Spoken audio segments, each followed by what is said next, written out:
Shri Ramachandra Kripalu Bhajaman Harana Bhava Bhaya Darunam. Shri Ramachandra Kripalu Bhajaman Harana Bhava Bhaya Darunam. Navakanjalochana Kanjamukakara Kanjarunam Kandarpaganita Amita Chavinava Niraja Sundaram Patapita Taditaruchi Shuchi Naomi Janakasutavaram. Shri Ram, Shri Ram, Ram Ram, Siya Ram. Shri Ram, Shri Ram, Ram Ram, Siya Ram. Shri Ramachandra Kripalu Bhajamana Harana Bhava Bhaya Darunam. Shri Ramachandra Kripalu Bhajamana Harana Bhava Bhaya Darunam. Navakanjalochana Kanjamukakara Kanjapada Kanjarunam Kandarpaganita Amita Chavinavani Sundaram Patapitamaanahu Taditaruchi Shuchi Naomi Janakasuta. Shri Ram, Shri Ram, Ram Ram, Siya Ram.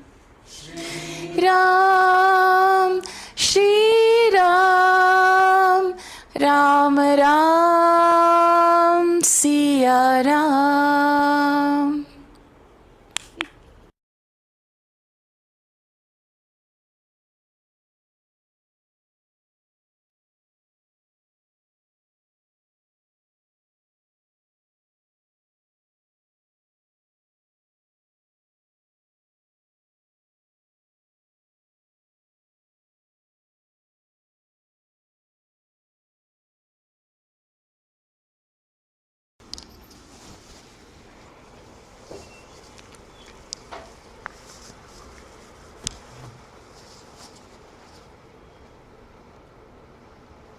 Let's see if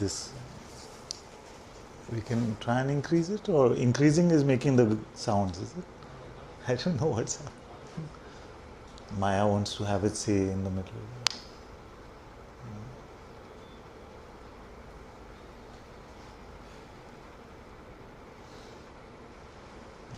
Who wants to start us off?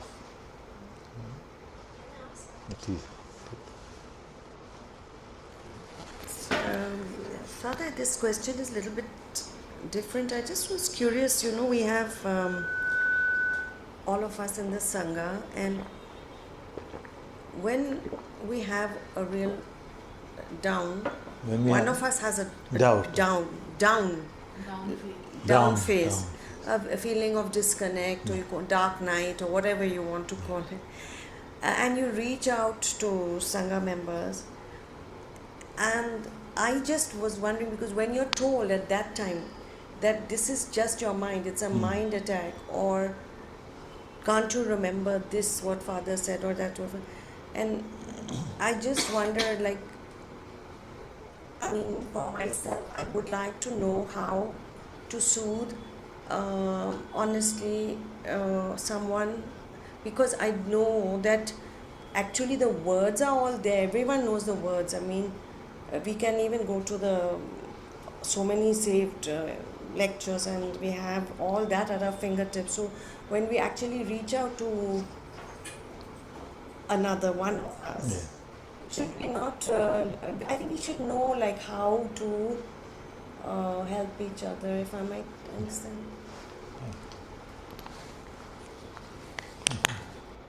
That's a very tricky one. No? That it is said that we can come to the refuge of the Sangha also. Sangam Sharanam Gacchami.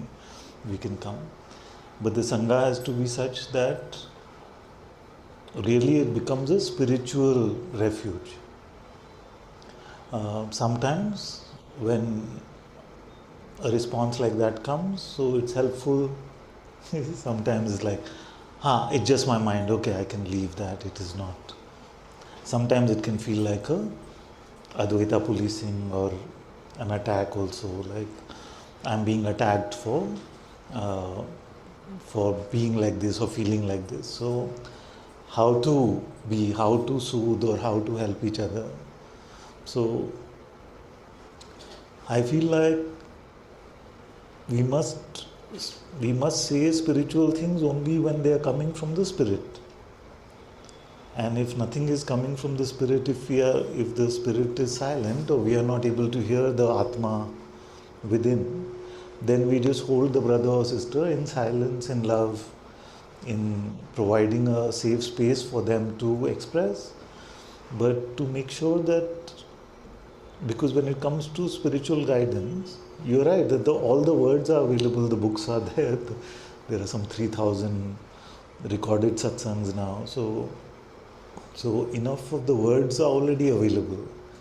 So I feel also the ones that are responding should have a sense of where the brother or where the sister is coming from before the applying, because what happens is that many times in good faith actually they may tell you something which is currently working for them, but that is not something that you may need to hear at this point of time. So it's a bit tricky. So hold each other in love and in silence till you feel inspired in the heart to say, and trust that process. Like in 14-15 years of sharing satsang, it is just a deepening of that process that is happening here as well. And really, honestly, I have no answers to anything at all. When I hear a question, I have no idea how to answer a question. And yet, in 15 years, the heart has never let me down, the Atma has never let me down. Has that answer always worked? That we cannot say. But the answer has always been provided from here. So all of us must also practice staying in God's presence within, staying in the presence of the Atma within, before we can say anything spiritual. Otherwise it just becomes a mental spirituality. Many times then it becomes a one-upmanship. See, I know this and you don't know that. It can become all of these complicated spiritual mind games, which it is better to not say anything than to fall into any of that. So it is a great opportunity for the Sangha when somebody is like in the downtime, as you said. So it's a great opportunity for us to make sure that we are speaking from the heart, speaking from the presence within. And if we are not, then silence is best.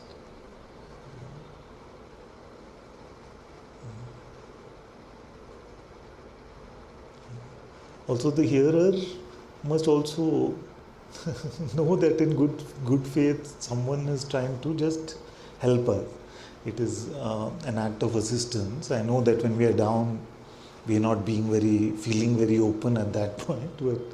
But if we also remember what is the intention of this one, it is just they are trying to help us. So then it becomes a conversation in harmony rather than No, but you are Advaita policing me. No, but you are not listening. But you are stuck in the mind. No, you are stuck in the mind. The mind recognizes another's mind. You can get into all of these things. Better not to get into any of that. So the Atma is called the true Sadguru. You see? And why is it called the true Sadguru? The Sadguru job is to bring light. The bringer of light in the form of knowledge, in the form of true knowledge, Atma Gyan, is coming from the Atma itself. And the worst possible scenario is that all of you get stuck with a bunch of concepts. So if I say something in Satsang, you remember it, then you spread only that conceptually, then the whole purpose of sharing Satsang is defeated, because the whole job of this outer one is to bring you to that inner one, to bring you to his presence. So every opportunity that life gives to us, like an opportunity to pray for another, the opportunity to help another, must be an opportunity for us to deepen in our heart.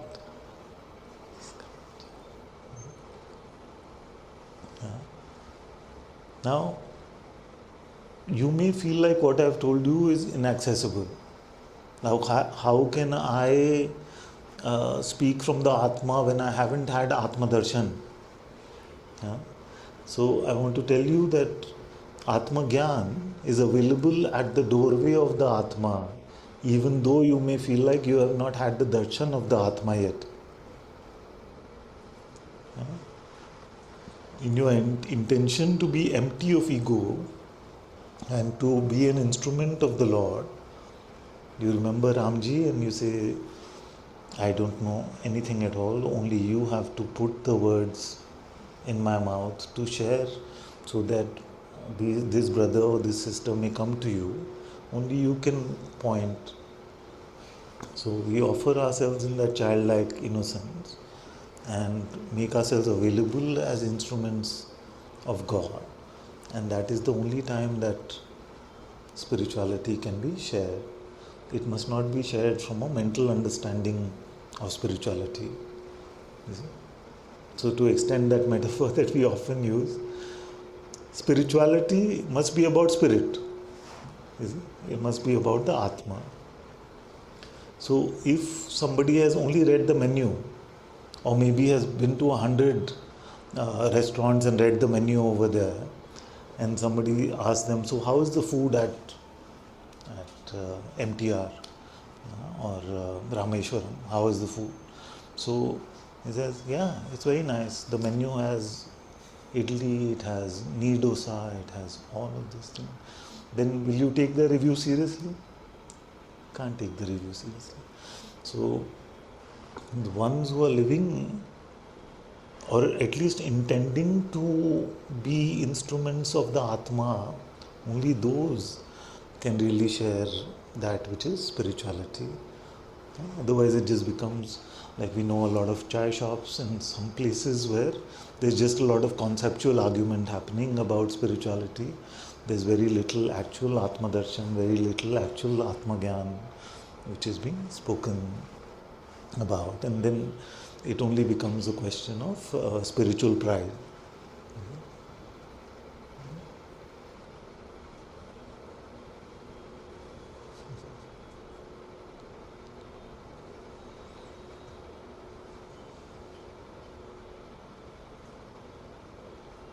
So is God here?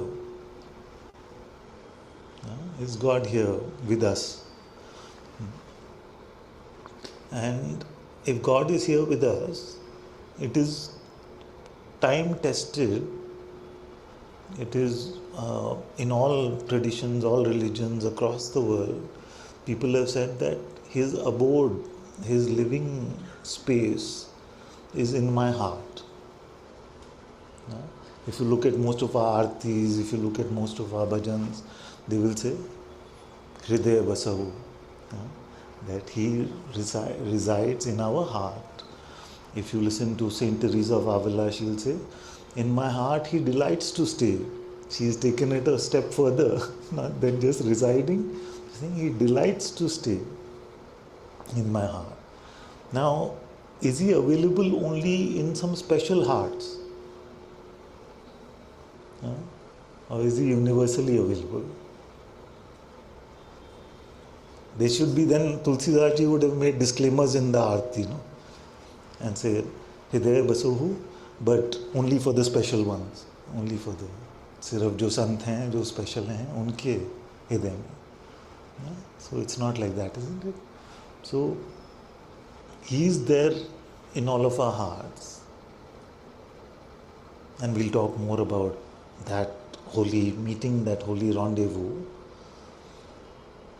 But first, we have to, I don't know whether we can call it a determine for ourselves, but we have to come to this nishchay, this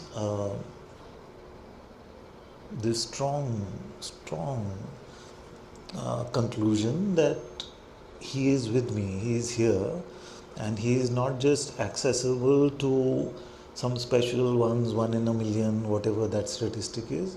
He is here because he's here for me, he's in my heart. I have a antakarna, I have a soul, at the very center of which it is his Atma that shines. So Atma Darshan is available for me because he has made himself available in that way. So do we all feel like it is something which is universal and therefore possible for us? Because in the spiritual sharing, many times teachers themselves have made it like, no, for you no chance. You just, if you're going to lead a happy life, that is enough. You see? No, that is a severe underselling. No, why did God give us an antakarna then? Why did God give everyone a soul and put himself at the center of it when he did not feel like it is futile? Then who is anyone to say it is futile? So we must never get into that trap that I cannot come to Atma Gyan, come to Atma Darshan, whether we call it self-realization, God realization, find out who I really am, or come to God, find Ram Ji, find Radha Ji, find Jesus, Allah, whichever name you want to use. So we go beyond a spiritual lip service, a conceptual spirituality, to a spirituality where to meet him, to come to his light and to come to his love is a real possibility for us. And what stops us first is our self-limiting belief. No, it's too far-fetched for me. It's not possible. And that's why I'm here to tell you that if he has made himself available and palpable to this fool who was possibly the worst spiritual disciple, you see, then it's possible for everyone, for all of you. Dur nahi hai. He's not far. He's available. So first we must have that faith that is available to us. And in that faith, if you get mistaken by Maya many times, even that is fine. If you're just in that faith and you feel like I'm being guided by God in this way, but actually it is just Maya tricking you, he will make sure that it all turns out well. Anyway, he makes sure that it turns out well, even if we fall into the Mahathagini, as Kabirji said. If we fall into Maya, the Mahathagini, he still makes sure that everything goes well ultimately. But the sages have also told us that we must not waste this opportunity to find God.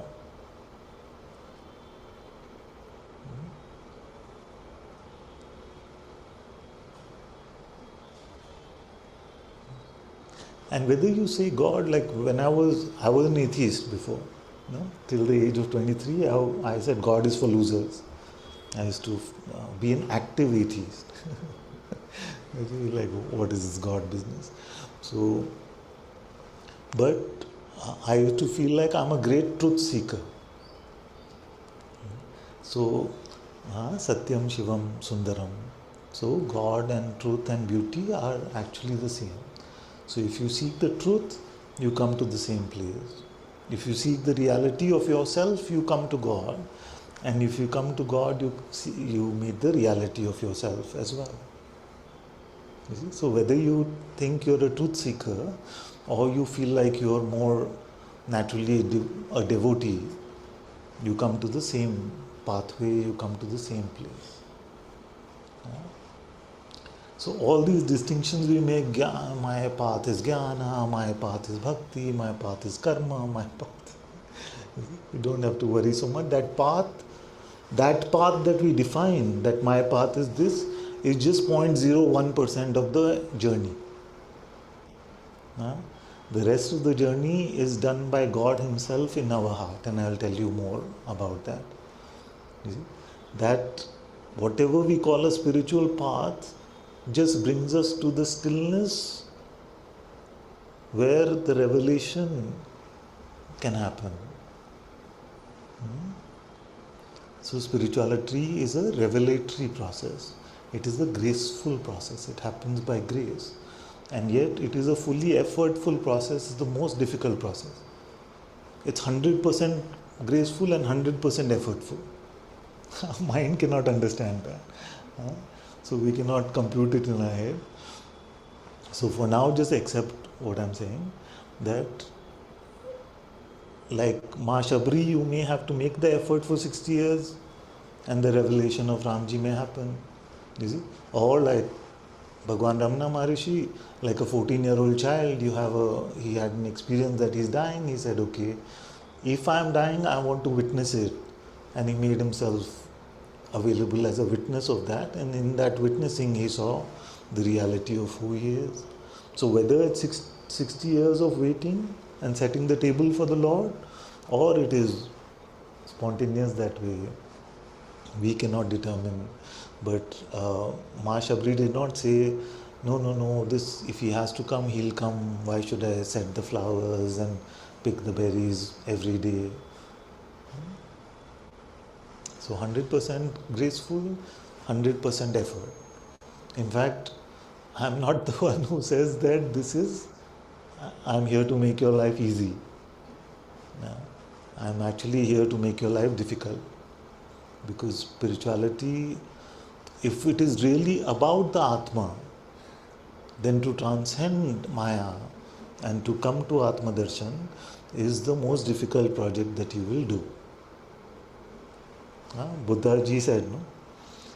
One may transcend 1,000 armies, but to transcend one's own mind is more difficult. So, this is not easy, this is not some lip service, armchair spirituality. It is going to be, it is going to feel like a battle sometimes. You may feel like you are Arjun. Now, it's very easy to ridicule Arjun now, you see, but put yourself in Arjun's place. Oh, so many of the ones he loves, he grew up with, he was brought up by many of his gurus, all of those are standing in front of him. And what a blessed life he had. The Lord Himself is his best friend. The Lord Himself is his best friend, and he's agreed to be his charioteer. There's another story behind that, but he's agreed to be his charioteer.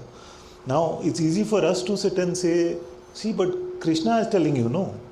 Then why are you hesitating? You see, it's easy for us to say that. But now, many of you have a sense of what God is telling you in your heart, the guidance you're getting from the Atma within. But we are not able to follow. Why? Same thing, same attachments. What will happen to my family? What will happen to my money? What will happen to my body?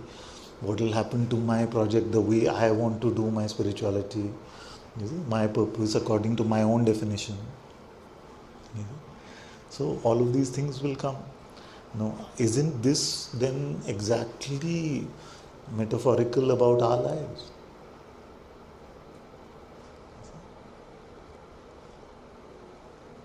So, just like Arjun did not have an easy time, most of us will not have an easy time to come to Atma Darshan.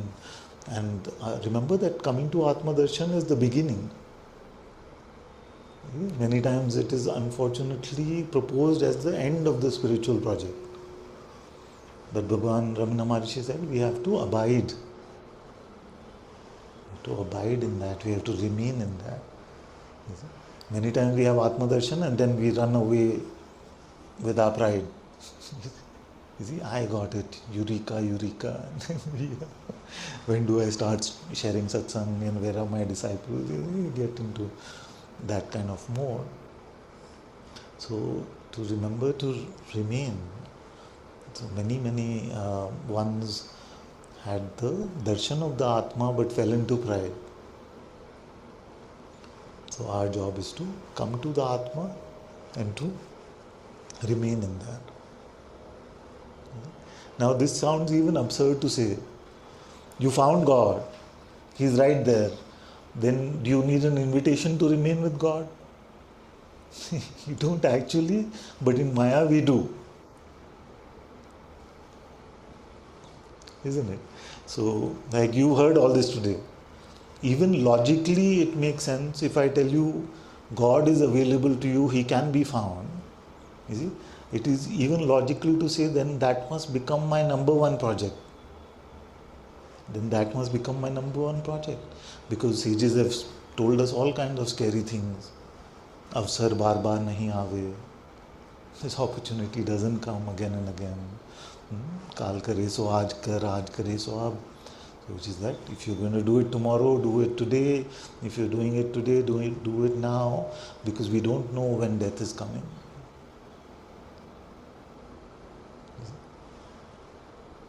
None of the sages, at least traditionally, said, it's all right. If not this time, then next time, it's all right. At least traditionally, I've heard some modern new age ones say like that, but traditionally nobody said like that because it is a precious opportunity, they told us. Now, were they liars, fools, frauds? What were they?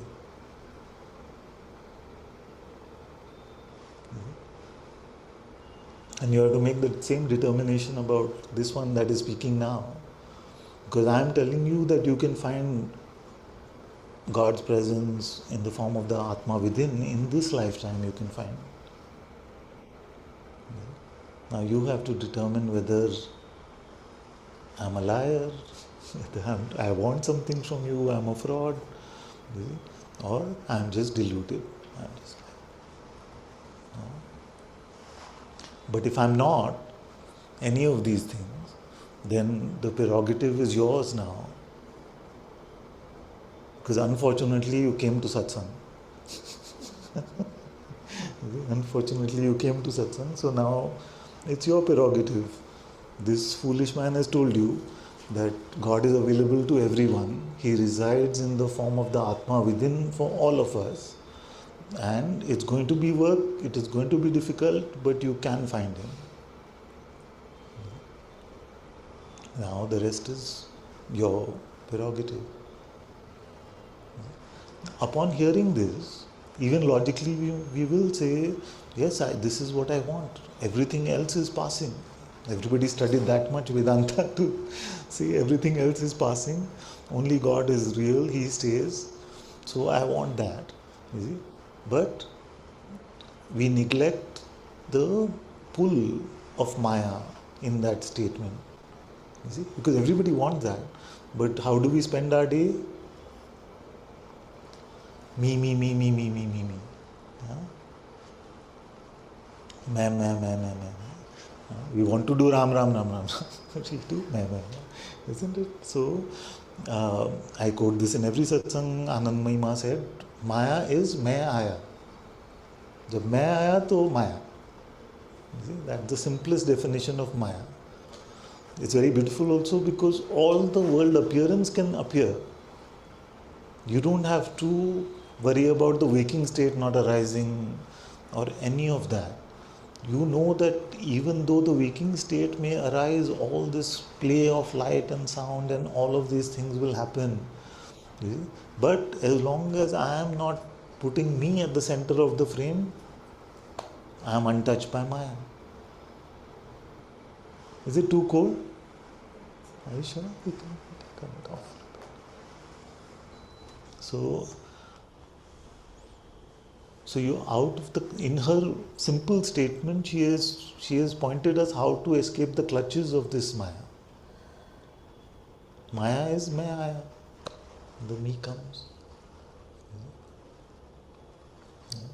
Now some of you may say, but when does the me go? Me is always here. But it's gone. It goes. The me goes naturally. It needs to be nourished constantly by your identification. And the identification with our thoughts about ourselves, with our thoughts about ourselves. Even in spirituality, we are obsessed with thoughts about ourselves. What is better for me? I like this path better, I like this thing better, I like this better. Then not really spirituality, it's a continuation of the egotism or the meality in the guise of spirituality.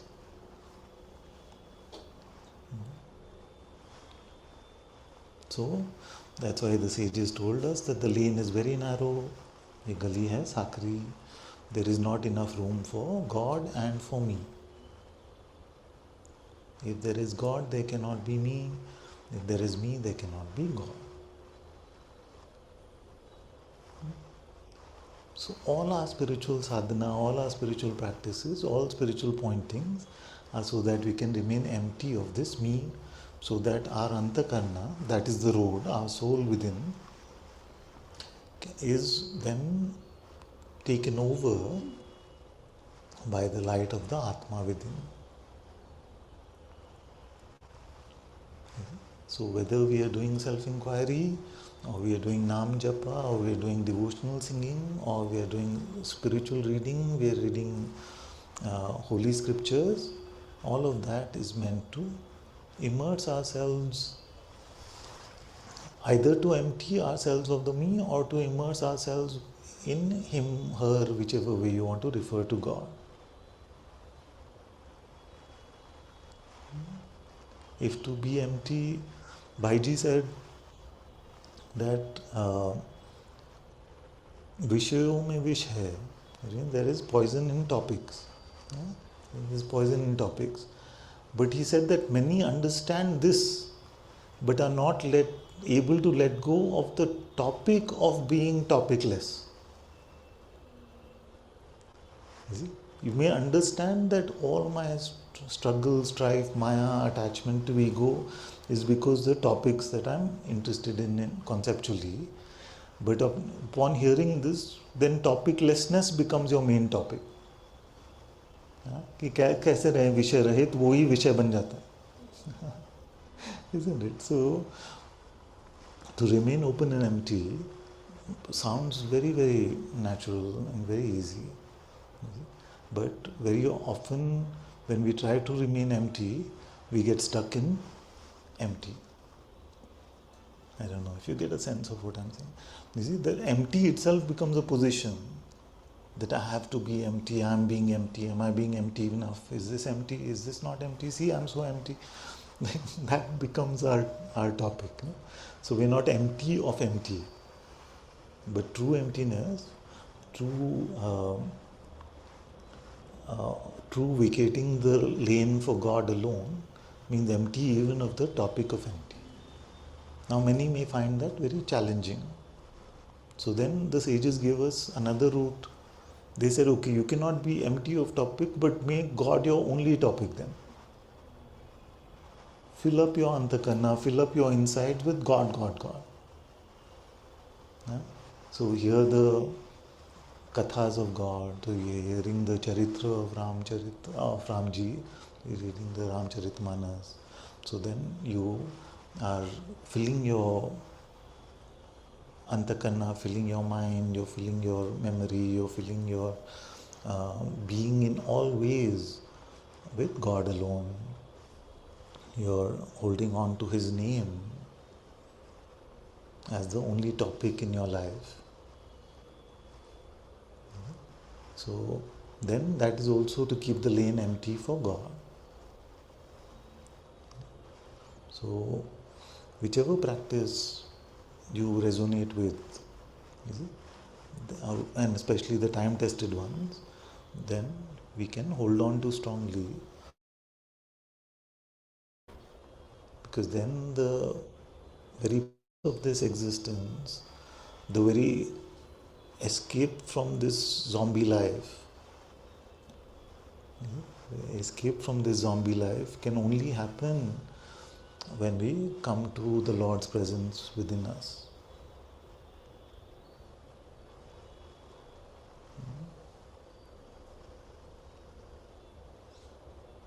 So don't do a godless spirituality, don't do a spiritless spirituality, which would just be very absurd to say, but it's very important to say.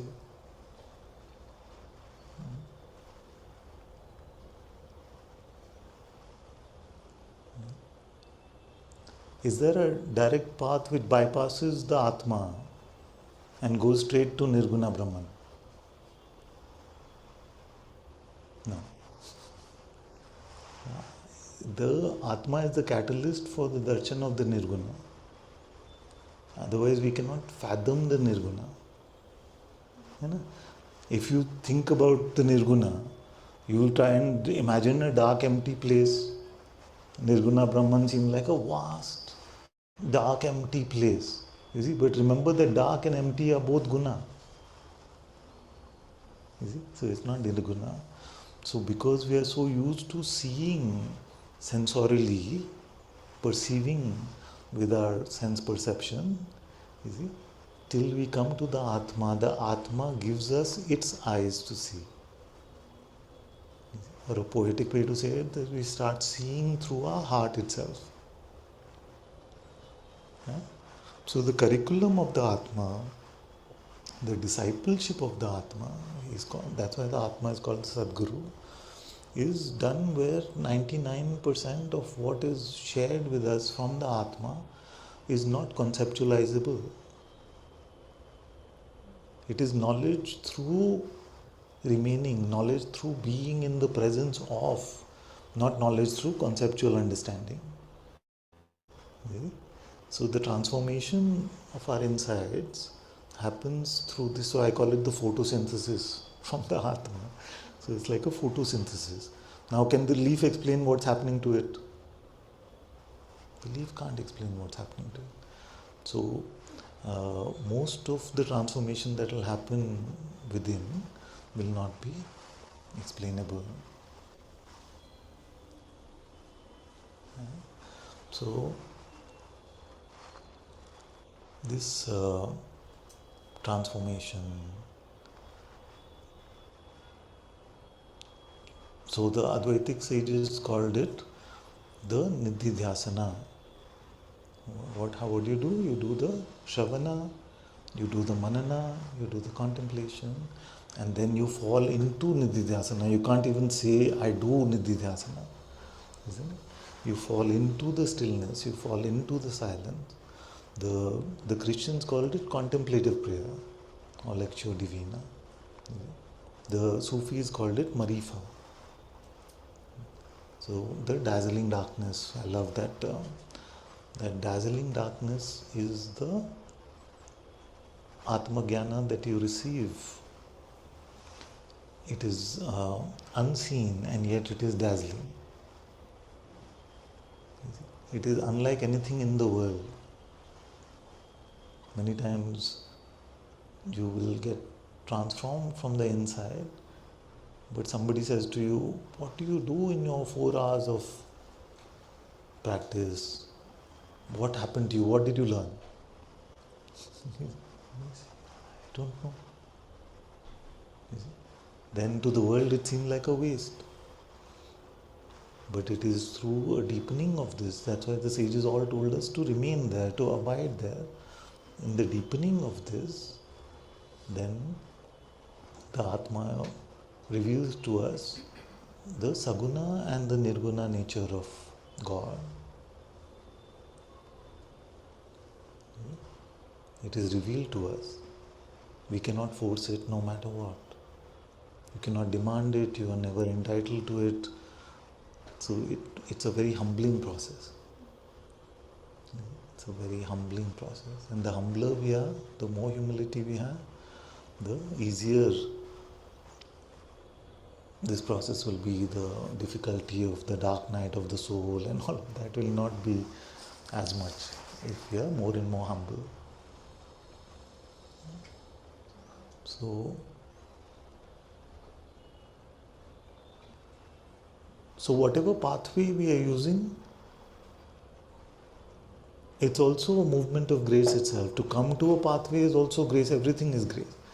But it seems like I have to do. I have to do the inquiry, I have to do the japa. So this part where we can still say, I am doing the turning inwards, I am doing the coming to stillness, I am doing the self-inquiry, I am asking who is the witness, or I am doing Ram, Ram, Ram, Ram, Ram, Ram, Ram, Ram, Ram. I am doing it, can feel like that. You see, after this, what happens? Even in the delusion of doership, we cannot say, I am doing. We cannot say, I am doing.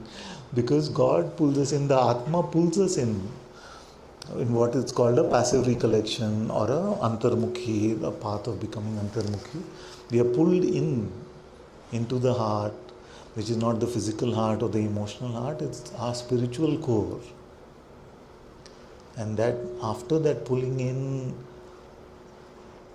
all the process of ajapa or savikalpa, nirvikalpa, all of these stages will come.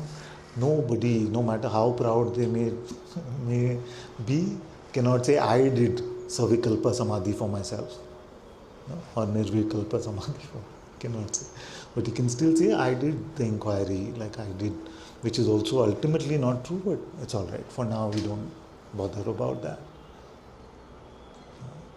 So, God pulls us in and shows us through the eyes of the Atma itself, the nature of reality, which is completely different from the realm of this worldly seeming reality. And then some sages will come out of it and say, none of this outside is real, and some of it will say this is a reflection of a much greater space, which is all right. The constructs that we use to define is not so important.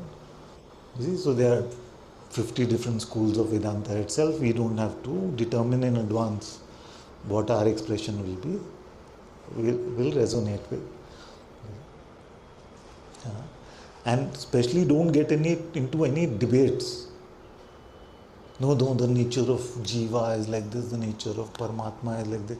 No, it is non-distinct. No, it is distinct. It's Bheda, it's Abheda, it's Bheda, Abheda. All of this is just people fighting about restaurant menus. Okay. They have not tasted the food, so it's fun to fight about the menu. Once you taste the food in your heart, then you will very easily be able to say, oh brother, you see it like this, sister, you're seeing it like this, I understand why you're seeing it like that. I can understand why you're seeing it like that. I see it like this, like the expression which comes more naturally for me is this, but it can easily be the way you are expressing also. It's much more a spirit of openness, it's a much more a spirit of humility. You see? It's before the tasting that we love to debate. Right? It's before. So don't get into any, and don't ever think that your path is the highest. Like you come to satsang with this foolish man, it cannot be the highest path. Okay? So have no argument with anyone that my path is the highest, my path is the best. Our path is the lowest, but it is sincere. Okay? We are the foolish, most foolish of the foolish, but we are sincerely trying to love God with whatever little capacity we have. So better not to get into any of these things, higher, lower, best, fast, direct, indirect, All of this is just rubbish. Okay. So that is today's definition of spirituality. Every day, that's all I do.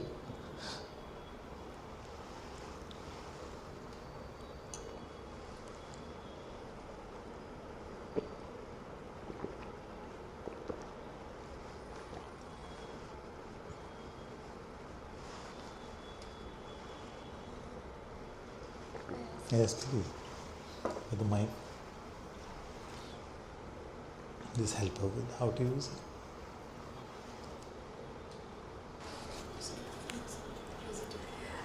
You said that you were an atheist till age 23. Yeah.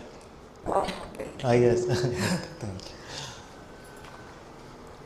What happened is that I got married at 23 and Garima was my wife, was 22, so we were basically children, and we sometimes say, how did our parents let us get married at such a young age, but we didn't give them an option, so we can't blame them. So I got married and we collectively started a business together. Also what happened is there are many things which were unfolding which could not be explained away by coincidence and things like that. So on one hand there was too much on that boy's plate. You see? On the other hand there were things happening which could not be explained away by probability and physics and all of these things which he used to love. So somewhere, long story short, somewhere I started to wonder what is all of this about? I wanted to get married, I got married. I wanted to start a software company, I started it. Where was the joy? Where was the contentment? All of these things promised so much but delivered so little. So something started saying, what am I doing here? And that what is my purpose type question led to the question, who am I? And I decide once the bug of this question catches you, then it doesn't leave you. So this who am I caught me. And then here I am after all these years, 28 years.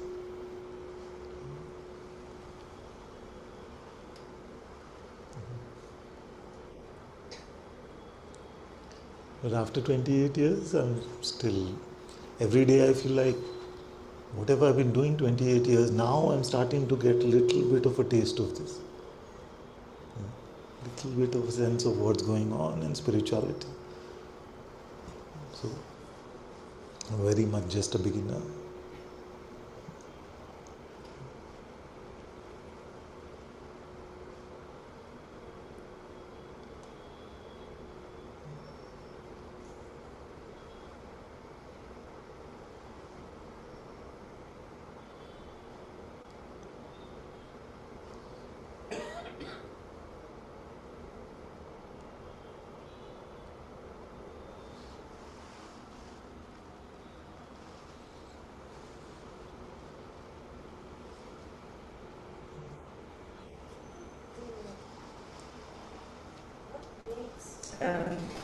What makes one seeker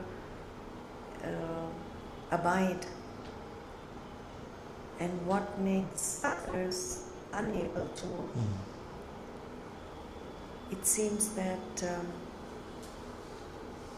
there is this kind of a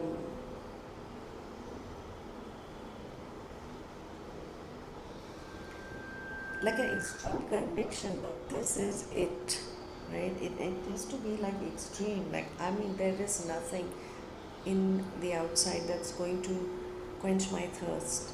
And I am so deeply knowing this. And I am then unable to do anything else, right? Because why otherwise is one not abiding? It's tough to answer this question. Actually, all of us are working on, even after coming to a very straightforward seeming spiritual path that we have to come to Atma, we have to get Atma Gyan, then as we deepen in Atma Gyan we come to Atma Darshan. In the light of Atma Darshan then we realize the nature of reality, the nature of the self or nature of God itself. It may sound like very straightforward steps, but actually each of us is walking our own curriculum. So I don't even know whether broadly we can say some of us are able to and some of us are not able to.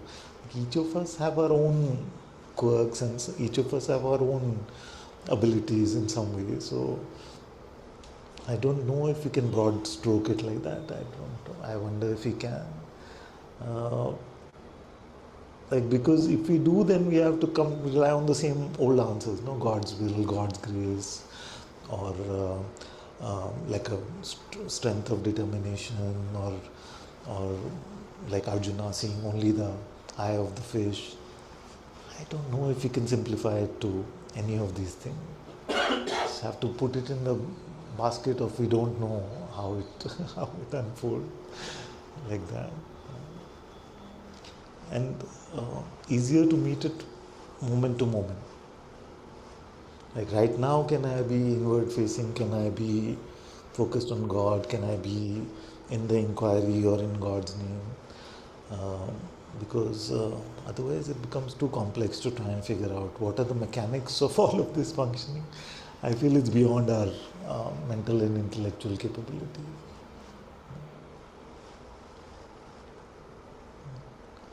It's the same as saying, why did Bhagwan have it at the age of 14 or 16 and Ma Shabri had to wait 60 years?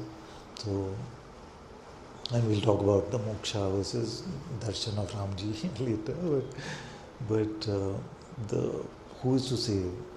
So we can say, yes, it's God's grace, but if I say it's God's grace, we can also become like almost fatalistic about it and say, why inquire, why focus prayer, why take God's name? If it's meant to be, it will be. So we can get into these tiny traps. So our mind intellect, I don't know if it's a gift or it's a bane, can ask the big questions, but it doesn't have the capacity to formulate the big answers. For that we have to rely on heart knowledge, on Atma Gyan. Unfortunately or fortunately maybe, that Atma Gyan is not usually expressible. Like when we come to the Atma within, you have a sense that nothing is missing now, everything is known. Okay? But somebody asks you what is the capital of Timbuktu, you can't answer. Even Atma Gyan you can't answer. Like what is the, like not that I would know, but I'm presuming. So we don't, what we know is beyond the infrastructure of the mind intellect. It's a deeper place of knowing. And our job is to more and more rely on that in faith, rather than trying to translate that into our mind and understand it.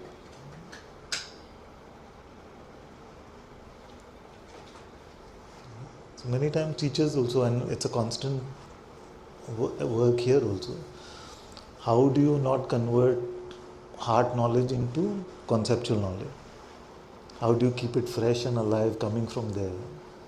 That's a thing, no? Because the intellect wants to grasp on to conceptual understanding.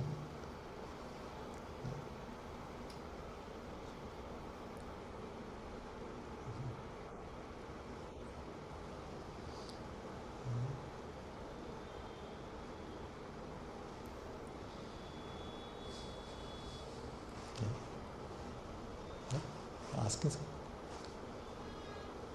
That's a very diffident question being asked.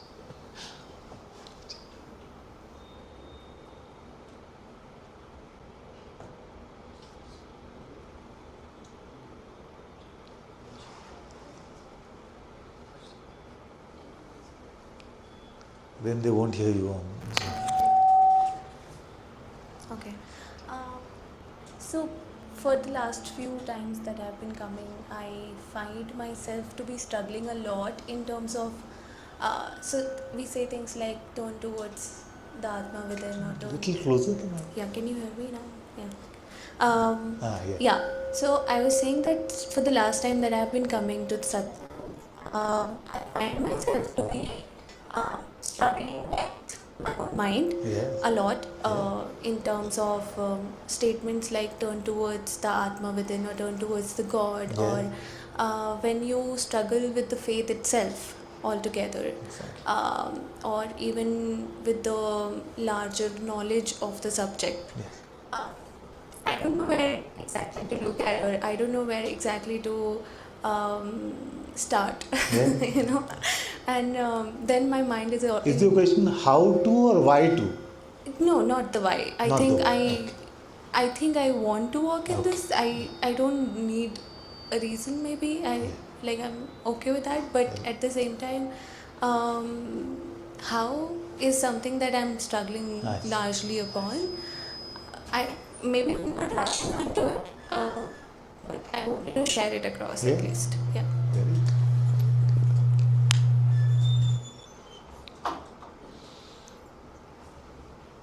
From our first conversation, I remember that your interest was at least in trying to find out who you are. At least that was, and we can change. It doesn't have to be the same. So the how, if that is what attracts you to spirituality, the how is to ask yourself, who am I? So let's try now.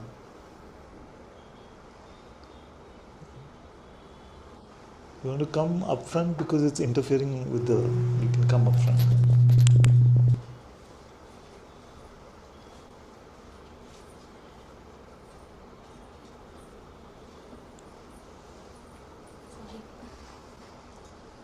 Now we can try with that.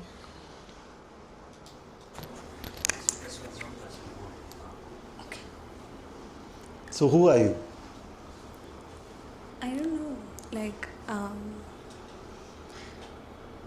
when I try to look within, outside of the thoughts, all the thoughts that I am thinking of, I can't see anything to really tell that, oh, this is me, or this is what Atma looks like, or what. Yes. It's just empty space. Very good. So who is witnessing this empty space? Is that empty space? No. That which witnesses the empty space is not even empty space. Yeah. This is already very good. Okay? So how do you know about this I which witnesses the empty space? Are you seeing it? I try to zoom out and try to see who is the one watching. Correct. Exactly. Who is the one observing all of it. Exactly. But there's nothing that comes through. And I got then, you. So you come to this empty space that Yeah. you are witnessing. Now you say, I that witnesses this empty space itself is not space. How do you know that? I didn't get your question. Yes. So we are on the same page when it comes to the fact that it seems to stop, the process seems to stop because you are coming to the perception of an empty space. Then the question was, are you this empty space or are you witnessing this empty space? I think I'm witnessing the empty space. You're witnessing this empty space. Now, this knowledge that you are witnessing this empty space, how does that come to you? By observing, or by stepping out of the mind. Okay, so by observing, in the world we would say, I see a perception of something. So I see this perception, then I say, okay, now there are 5 fingers, this must be an hand. A hand. In this, is that the same process you do for the eye also? Do you perceive something to say this must be the eye which is witnessing? No, I think I just try to pause in that moment and try to see Like if there is a lot of noise, because my mind makes a lot of noise Of course, all the time. of course. So when I try to, like, be with all that is happening, Okay, then can we there's do this live, because otherwise we'll keep speculating. yeah. Okay, so who are you? Don't worry. All these feelings will come, laughter may come, other thoughts may come, resistance may come, all kinds of things will come. Tell me who you are. The watcher, I guess. The watcher. Now, is the watcher also seen? Is the watcher also Yeah. seeing? Yeah, I guess. Okay, to see something, you must see an attribute of that thing, isn't it? Like, how do you know this is a remote? Because it's physically. The shape, it's you the see, shape the and- color, yeah. you see, all of that, then tells you. Now, tell me about the watcher in the same way. No, I don't have an attribute to it. No attributes. So, can something be seen without attributes? I don't know. Maybe. It's worth exploring. So, even when we say this dark, empty place, we are seeing dark. No? We are seeing the darkness. We are able to recognize the attribute, the guna, the quality of dark. So, we say dark, empty place. Now, I say, who witnesses that dark, empty place? You say, I do. But you're not able to give me a single quality about this I except the witnessing itself. Yeah, that's the struggle. No, it's very good. It's auspicious. It's not a struggle. This part is good. So now you recognize a form of knowing which is not conceptual, because you're not just conceptually making it up that I am the witness, isn't it? If you are, tell me. No. You're not. No. You're not perceptually finding any such I who is witnessing. Yeah. So you're relying for the first time probably on a mode of knowledge which is neither conceptual nor perceptual. So this mode of knowledge, you see, is called intuitive insight. So the more you stay in that, empty of grasping onto conceptual ideas, the more it will deepen.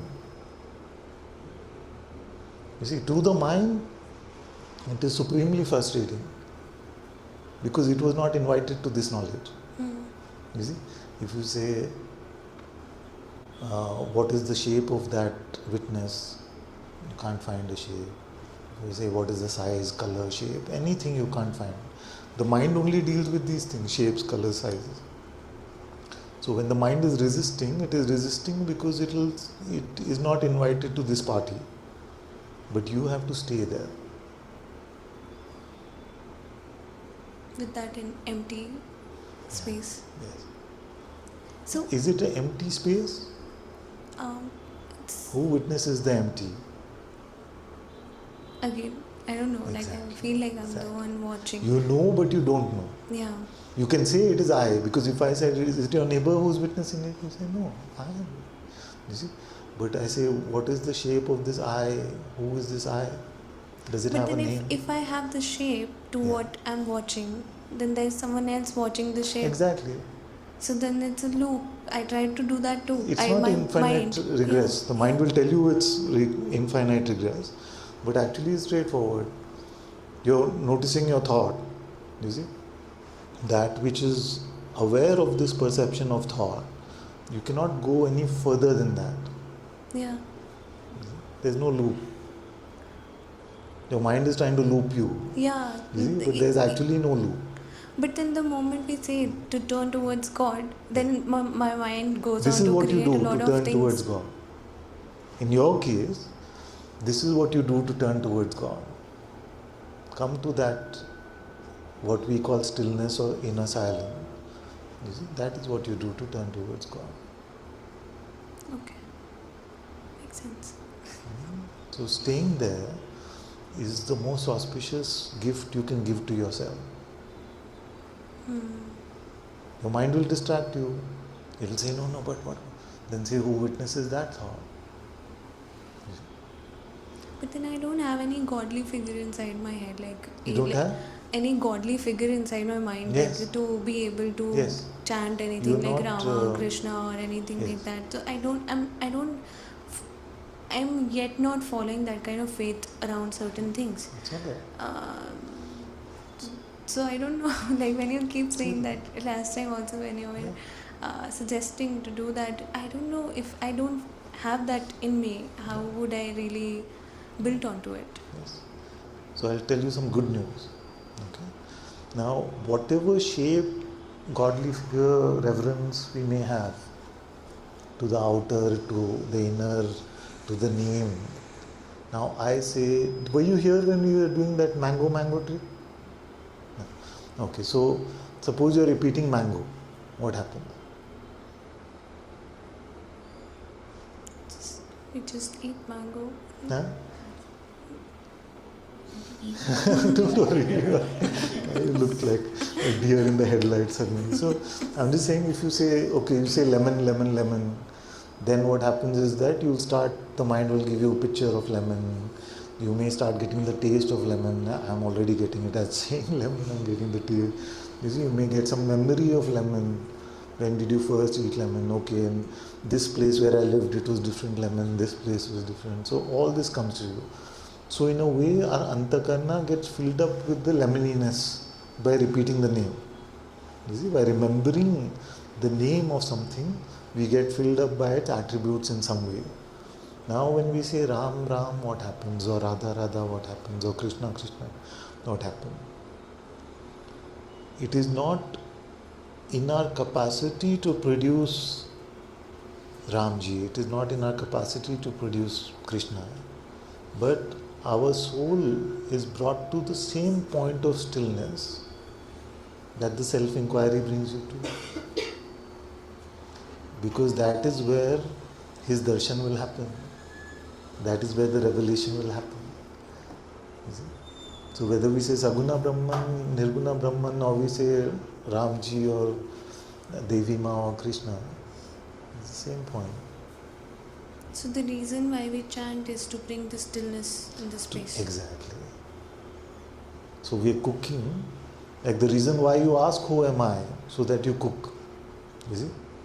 And the eating is to offer ourselves to the stillness. And then after a while, he is the one who starts feeding us. The Atma is the one who starts feeding us. Can you do more than this? The coming to the stillness is the absolute end of what we take to be our capacity. After that, we have no move left. No? We're in that stillness. There are no senses which I can use anymore. There are no hands, limbs, nothing I can use anymore. So now we are in a sheer naked surrender. We are in a sheer emptiness. You see, we are fully out of moves. There's not a single step more I can take. So this is the holy place which Sant Gyaneshwar ji said, Devachi ye dware.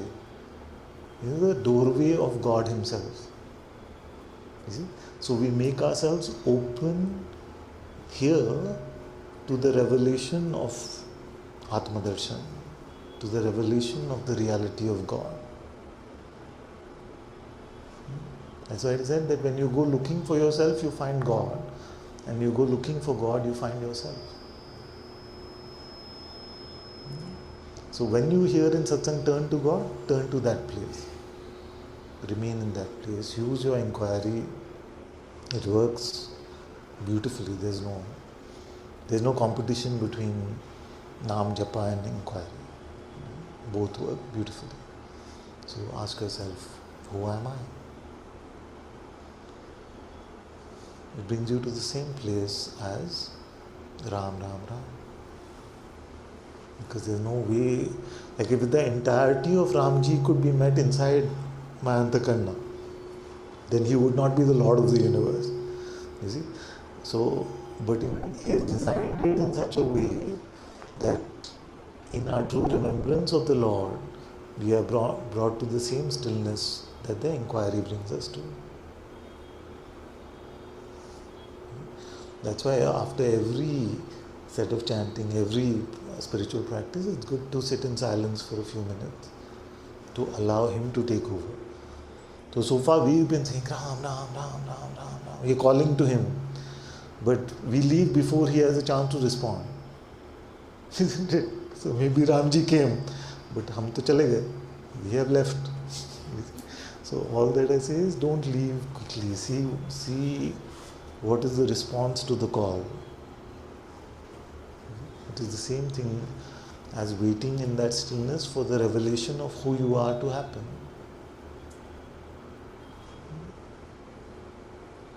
Yeah.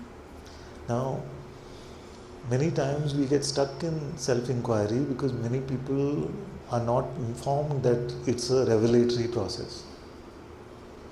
So what happens is they keep thinking, if I just inquire hard enough, one day I will ask the question, who am I, that hard that I will see that I am this pure awareness itself.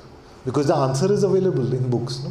Bhagavan has told us, you are pure awareness. Before that, the great sage Yajnavalkya himself told us in the Brihadaranyaka Upanishad. So, the answer is available, but that answer is not satisfying. It has to become insight. It has to become a lived knowledge. It has to become a seen knowledge, but not with these eyes. You see? So, because people are told to do the self-inquiry, but not told that the self-inquiry brings us to the place where God in His grace can make the revelation of self-realization happen for us. And they keep thinking, I'm not doing it right. You see, there's hardly a way you can do it wrong. But because the revelation has not happened yet, they feel like I must be doing something wrong. You see? But the point of the self-inquiry is to bring you to that stillness, to bring you to that inner silence. It itself will not give you an answer, and if it gave you an answer in the intellect, suppose you received the answer, you said, who am I? The mind said, I am Nirguna Brahman. There is no value of that. It's just a concept. So this knowledge, Atma Gyan, is a different texture altogether. You see, already you got a little taste of that when I asked you, how do you know it is you? That is the witness. Can you see it? No, you can't see it. Are you just thinking it is I? No, you are not just thinking it is I. Then how do you know? Besides thinking and perceiving, is there a mode of knowledge you are familiar with? There seem to be. Exactly. So you are getting in touch with this new mode of knowledge. So allow that to flower within you. Will your mind like it? No, it will hate it. It will say, I have been the king. Yeah. So I have been the king so long. Now you want to dethrone me and put this other one, Atma, as the king. It doesn't want that. And it'll do all kinds of trickery for you not to be in this place. You see? They'll say, it's not the mind, it's your relationships. You see? It's not the mind, it's the health of your body. You see? Many confusions will come and things like that. You see? It's just like the thief, when it is being caught by the police, will throw all kinds of stones to make sure the attention is distracted somewhere else. Yeah. So now that you've been given this path, then be careful of distraction. Because you could spend the rest of your life in the distraction without realizing. You see? And the mind is celebrating. Maya is celebrating. Yeah. So, inwardly we have a warrior attitude. Inwardly we have a warrior attitude. Outwardly we are reflecting God's love in our heart. So, humble, sweet, meek, kind, compassionate. Then that keeps us safe. Not the reverse. Many times in spirituality, we start saying, oh, what do you know? I'll tell you. You are Nirguna Brahman. You are taking yourself to be this body. What do you know? You want to get into those debates.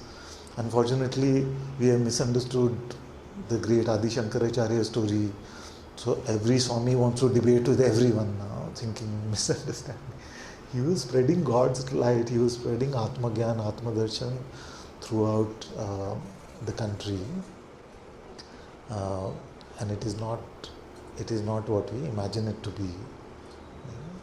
So we are not to, like, I'm just telling you all the stupid things I did, because anytime my wife used to say I had a bad day at work and I'm so upset, I would say, who is that I who had a bad day at work? And you can imagine how that conversation turned out. Right? So we are not to use it for policing other people. It is for our own. It is medicine for ourselves. Unless somebody asks you, unless somebody comes to you and says, so why are you so peaceful? Why are you happy? Aren't you stressed? Somebody comes and asks you, then you say, this is what I do, this is what I found, something like that. But we are not pushing it on the outside to anyone. Yeah. And initially there's a lot of excitement also, especially when we find the self-inquiry, then we want to go home and share with everyone. Like, but do you know who you are? Don't you know? They ask a very valid question, which feels like an attack actually. They say, how is it working for you? It doesn't seem to be working for you. Just yesterday you were so angry. No, they're just like, how is your spirituality working for you? And I'm sure all of us hear this in our families also. If you're so spiritual, where is all this anger, hatred, all this coming from? Valid question. I'm digressing, I don't know why, but that's... So you got a inkling to the pathway? Yes. Yeah, because I was trying to make up something, and that is the struggle I was into.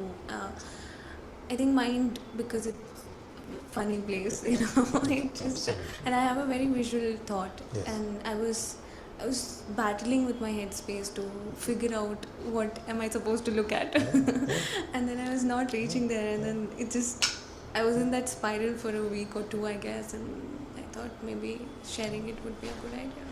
Yeah. Well, you're lucky you're not in Zen. Right? Because why did Bodhidharma go to the east?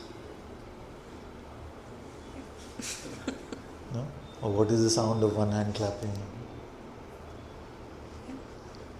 It does the same thing where we learn not to rely on our conceptual knowledge. We are accessing a deeper knowledge.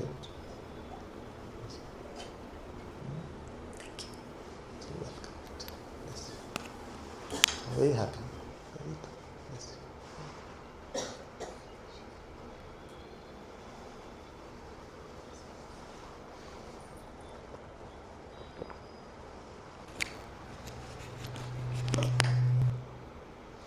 It's God's grace that we learn to inquire at such a young age. It's God's grace. Now, who's at the young age, we don't know. You had the mic? No.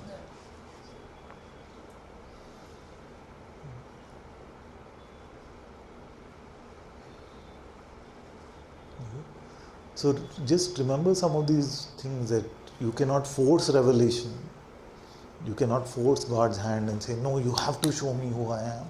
And you're by asking, who am I? Who am I? Exerting pressure on your head is not going to give you answer. It's a very patient, quiet, stilling process. It has to lead to that stillness. That's why relaxation first is very important. First you come to satsang, you come relaxed. You're able to assimilate, hear things in your heart itself. The heart is able to recognize the flavor of Atma within, and it learns to follow that fragrance.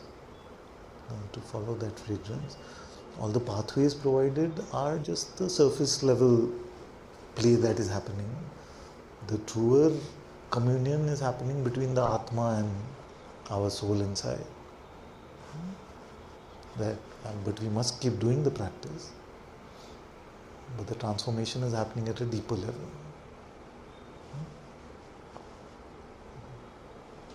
You can see that it's very easy to make an intellectual understanding also out of what we just discussed. That which witnesses all of these thoughts is Nirguna. So I am Nirguna Brahman, finished.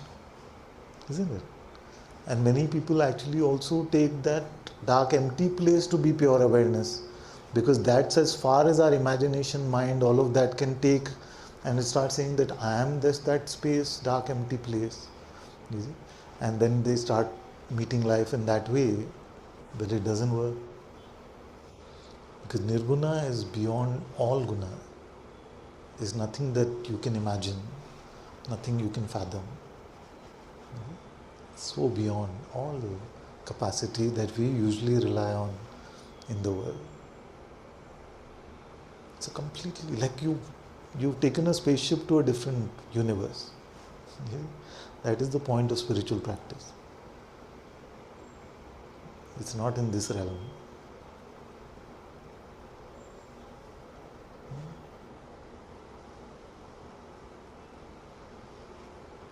That would be very disappointing if it was. If Atma lived in the left ventricle, then that would be very disappointing. Just like, what is the address of the Atma? Oh, left ventricle. Then you have to create a machine, then you can see the Atma. Then that would be very disappointing. If it did not take us out of this universe, if our spiritual sadhana did not bring us to a different realm altogether, then that would be very disappointing.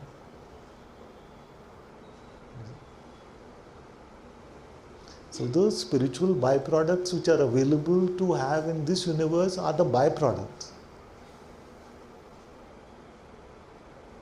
You see? We don't get into spirituality for happiness. Or we don't get into spirituality to feel better. We don't get into spirituality for any of the byproducts. They come as God's gift. They come as God's gift. But we come for God, we come for truth.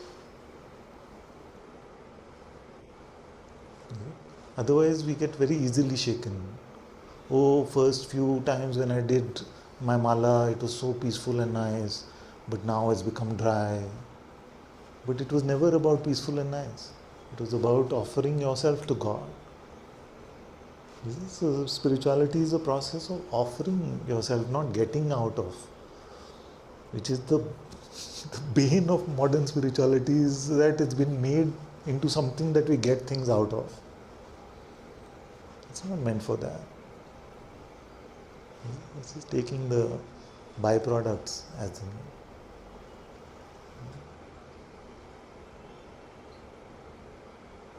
It's like saying, I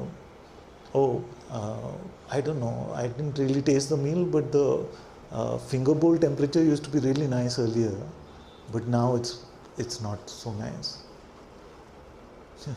But it's not for that. It's not for the byproducts. It's not for the side things. It is for the meal itself. God is here. In the hypnosis of Maya, we have forgotten this reality that God is here. Spirituality is to return to that reality. Now, with what may, whether we're feeling happy, unhappy, peaceful, not peaceful, settled, unsettled, all of that, eyes on God, eyes on truth. You got a sense now what I mean when I say that?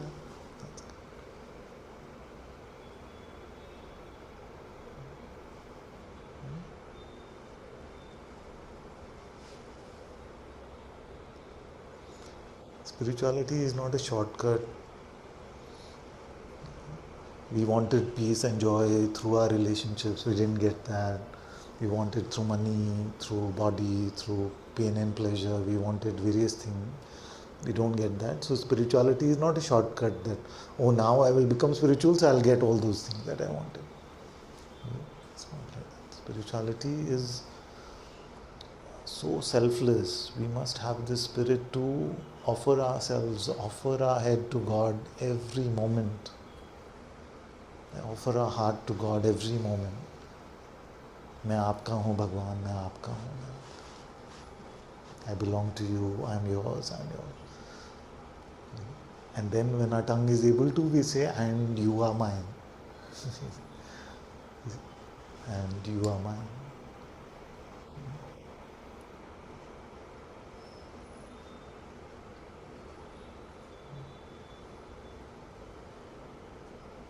It is a self-sacrificing process, not a self-serving process.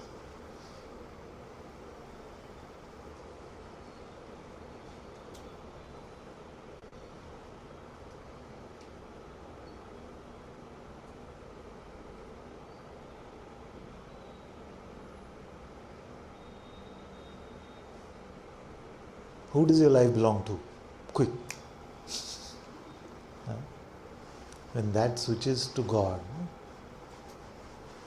then we are starting our spiritual journey.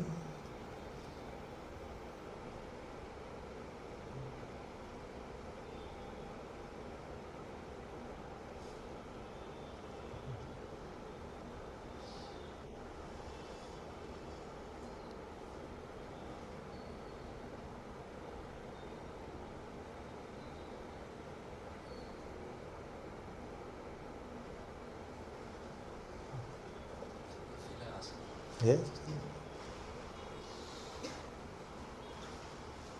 If it's too difficult, I'll take it as homework. If it's too difficult, I'll take it as homework and come later.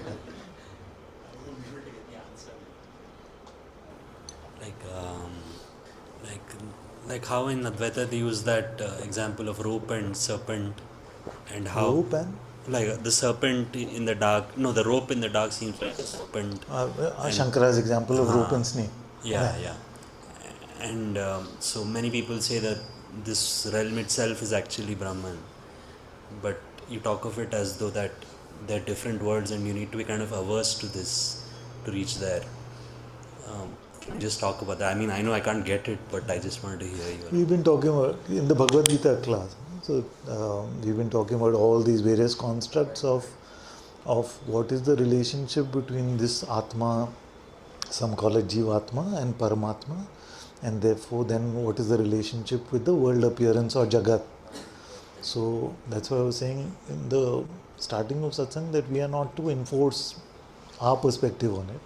For some it comes naturally, like for me it may come naturally to be Neti because of my Advaitic conditioning.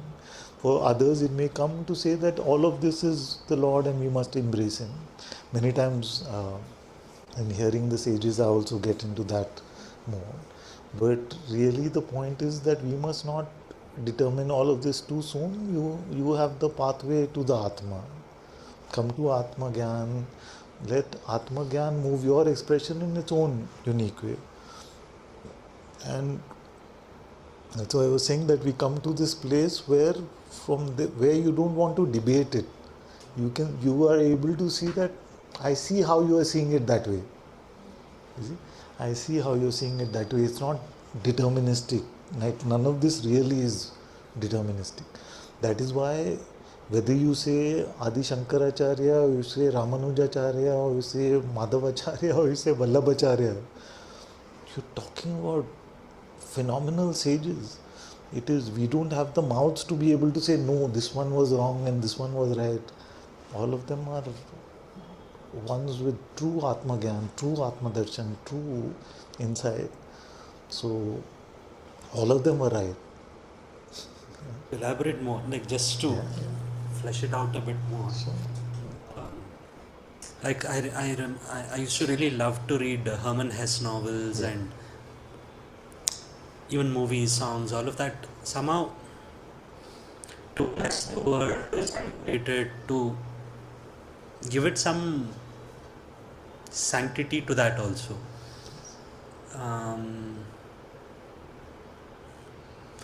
I am drawn to that, but also that can be, like you say, Satyam Shivam Sundaram. Sundaram can also be, and through art, through music, through literature, they bring you closer and closer, but there are narratives and the mind gets involved. And it's beautiful. I mean, some fiction I've read, it makes me feel so beautiful life is, and if I hadn't read that, then I wouldn't feel that world. Things which are not real, I might start falling in, like those narratives I might buy. All of these words I'm using to say that life is beautiful, world is beautiful, those are also narratives. So somewhere I'm drawn to it, but I don't know. it's not like I was telling her. It's a very difficult question. How to say? Like now you're in satsang. Is satsang Maya or is it satsang not Maya? No? So that within Maya, is it a refuge to escape Maya? Now is Maya, like Bhaiji said, we must see God in everyone. Na jaane kis roop mein Narayan mil jayenge. Meaning that we don't know in what way Narayan will come to us. When we say God, see God in everyone. You see, on another path we say, no, nothing, niti, not this, not this, not this. Apophatic way is to negate. Like some will say nothing has ever really happened. You see? Not only is it not true, it never, even the appearance never happened. Some will go to that extent. That's why I'm saying that there's no, I am not able to give you a deterministic answer. All of them seem right to me. All of them seem as right and as wrong to me. You know? So, but the pathway to the Atma, the pathway to the spirit you're being provided is authentic and it works. So just stay on to that, and then we'll see from your expression whether you will become Bheda or Bheda Abheda or Achinta Bheda Abheda or Shuddha Advaita. We don't know. Everyone, after the experience of reality, then their expression expresses it in a certain way. Just my thing was, is it okay to explore these things? Like just reading fiction, for instance, I haven't read in so long, but if you're drawn to it, and You get a sense of the inner temperature. That if it brings you more into that stillness. Like sometimes watching some physics videos bring me to that stillness because the mind can't comprehend quantum mechanics, for example. So that also works. It's like reading the Yoga Vashisht. So you have to, again, unfortunately, no blanket answer can be provided.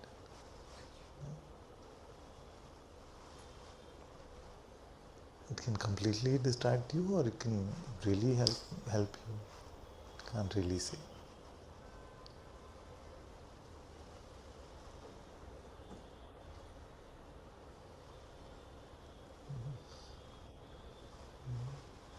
Anything I can help with? Any question? Something. Is this a... Under, there's a button.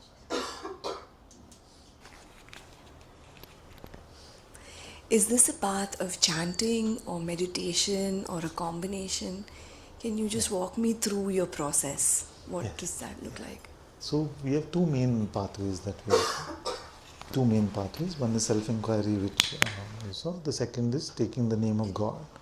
So just to take the name of God constantly, nirantar naam japa, pray unceasingly. So you, which are you more attracted to? More towards japa. Japa. Okay, so that's good. So are you currently doing some japa? Yes, somewhat. But it's very shallow. Okay. So you start, if it is difficult, you can start with the mala. Take your favorite expression of God. If you love Ramji, then Ram, Ram, Ram. If you love any. So we have a simple philosophy. If my child calls and he says Papa or Father or Dada or Daddy or whatever, I know he's talking to me. So we don't have to worry on God's behalf. He knows. So whatever we like, whichever form we like, goes to Him only. So don't ever beat yourself up on whether you have the right name or the wrong name. Because people for 20, 30, 40 years keep wondering about this only. That am I using the right name? As if God will be confused. He will not be. Okay, so don't worry about that. Whichever name you resonate with. Initially, if there's confusion also, you can try a few and then one will settle over a period of time. Yeah? So use the mala if you can and do a few rounds and then it will become. Then throughout the day, either through your mouth or so, I'll take you through the steps slowly. So it becomes from gross to subtle. So we're using external help first. Then we're using our lips, our tongue to take God's name. Then we give it to our mind. So it happens in the mind.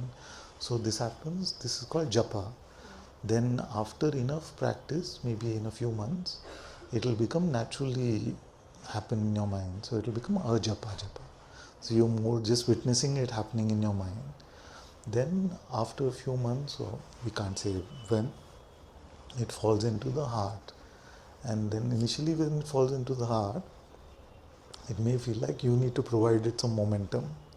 Like you are doing the chanting, but somehow the chanting is happening not here, not lips, not mind, it's happening in the heart. So, but initially it will feel like I am doing the Ram, Ram, Ram, Ram, but it's fallen into the heart. Then as it deepens, you will find that it's happening in that which I call the heart temple, and you're witnessing the reverberations of the Atma itself praying in your heart. So I'll tell you something which may not resonate immediately, but our Atma itself loves to take the name of God. So then you come to this place where it's like you're sitting in the temple where you're hearing Ram, Ram, Ram, Ram. So that's how it will deepen. But now suppose that you're working on something which needs some analytic skills. Suppose you're working on a spreadsheet, or you're doing some work which needs numbers, calculation, something like that. Then you can use your lips and tongue. Because as you're occupied over there, then you just say Ram, Ram, Ram, Ram, as that is happening. So as you progress in this, it will become more and more natural. So besides when you're in satsang, where you can just leave it to God's presence. Hopefully you will feel the presence of the Atma within when you come to the satsang hall, because Sangha is here, satsang has been shared for many years. So you can just let go and allow it to happen organically if it does, or just hear what is being shared in satsang. But beside that, constantly, as much as possible. No feeling guilty, no beating yourself up if you forget, nothing. Bhaiji said, gir gaye ho to uth jao. It means that if you've fallen down, then just get up. There's no beating ourselves up, no saying I wasted time, I should have done more, because that is wasting more time. So whichever, do you have a sense of which name of God you like? I chant the Mahamantra. Yes. And when it gets boring, because it does for Okay, me, yeah. then I change it up to Ram Ram Ram, Radha Radha, Radhe Radhe. So do one thing in the beginning, at least for the day, don't change. For the day, don't Yeah. change. At least for that day, know that. See, because what are we doing? When the mind, Maya, Aya is Maya, remember? So when the me come, what does it come in the form of? These thoughts, these topics in the mind. Now, after it started hypnotizing you into getting into the story of the me, if you're then scrambling, should I do the Maha Mantra, should I do Ram Ram, should I do Om Namah Shivaya, then it's already got you, most likely. So you determine at the beginning of the day, today, Maha Mantra. Yeah? So just you're going to stay with that. Anytime you forget, the mind is distracted, you return to that. Because if there becomes a decision-making process through the day, then it becomes difficult to counter the narrative of the me. And it's very, very possible you'll keep getting into Maya again and again. So if you are determined, at least for the beginning, just for the day, if you're clear, then it will be easier.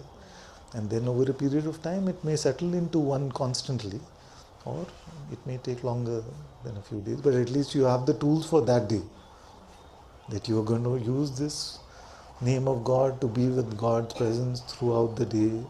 You are clear about that.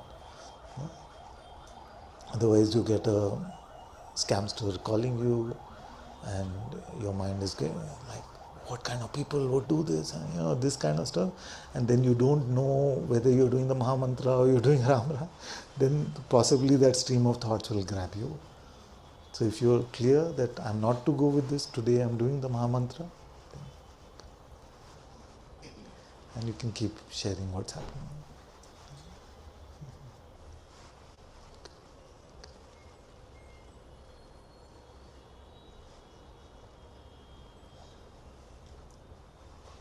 We have to go only with one chanting forever. It'll happen organically. It'll happen by itself. That's why I'm saying, at least for that day, be clear that today I will do Ram Ram, or today I will do Maha Mantra. As you keep going within, it's a process of falling in love. Now you will see that the falling in love will rarely happen where you fall in love with the nirguna. The saguna aspect of it will take a representation like Ramji or Vithala or whatever representation it takes. Then your heart will naturally be attracted to taking that name itself forever. So I am not one who will say we have to force it, force one particular name. We have to force it. Like for today, I am going to take this name. Like Bhaiji himself said, "Jabardasti karo." Radha Baba said, "Jabardasti karo." It means force it, but I am not forcing which name. So whatever you feel like for that day, use that constantly. And then as you learn to live more and more in your heart, then you will find that you fall in love with a particular, which you will call your Isht, or what the main expression that you are attracted to, then you can follow that. But remember, that's why I said that if my son calls me and says Papa or Daddy or Father, still received by me only. So your prayers are never lost. Your remembering God is never lost. उनको देवी माँ कह के बुलाओ या राम जी कह के बुलाओ, When you want to do baby chanting. can. But remember that you are not waiting to decide after you're under attack.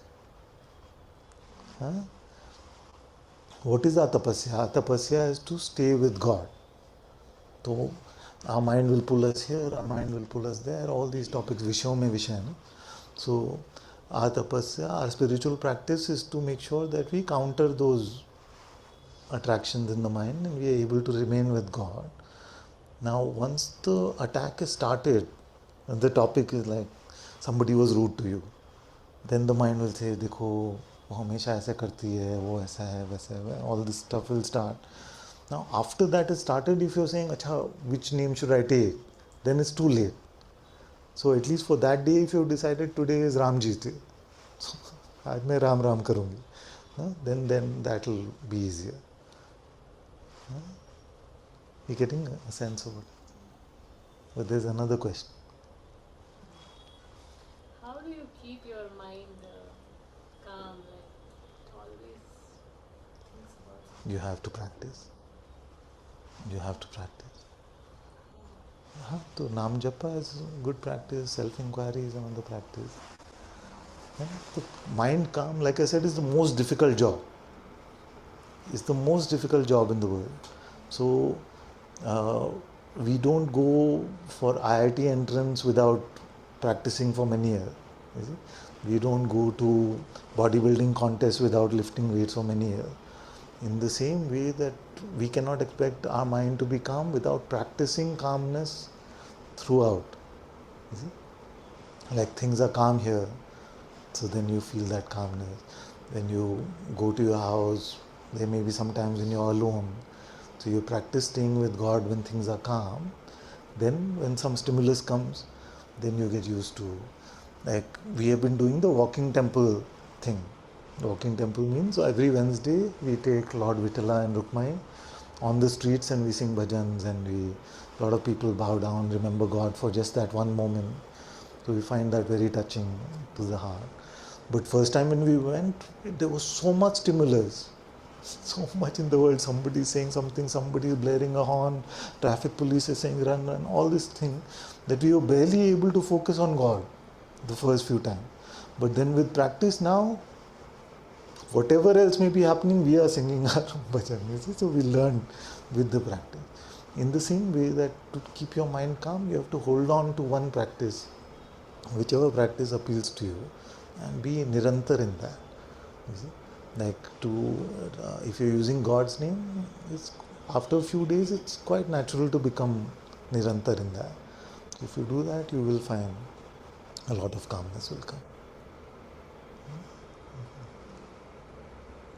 But नहीं बोल दो, whatever you can always say, don't you? It seems difficult. Or? Slackling of mind is too much sometimes. Then you just, if you just so first few days, months will go in like a struggle. Like battle will happen, Ram, Ram, Ram. Then mind is saying, what about this? Then again you remember, then you return. It will happen. But it's a very worthwhile struggle. You must make it. You must not give up the struggle because it's difficult. God is with you. Bhaiji, you're listening to all these great sages also. So such great sages are with you. You must not get scared of the struggle. तो करना ही है ना. Like what is option B? What is option 2? You cannot waste this opportunity to find God. If it is if Ishwar Prapti is possible in this life, you must not waste this opportunity, as difficult as it may be.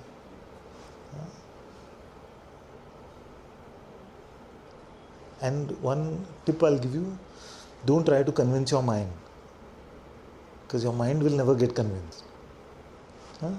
So sometimes it happens initially when we are in satsang, the question is asked, then the answer is given, and then the mind says, so like that. You see, so that will be never ending. The mind will never be satisfied.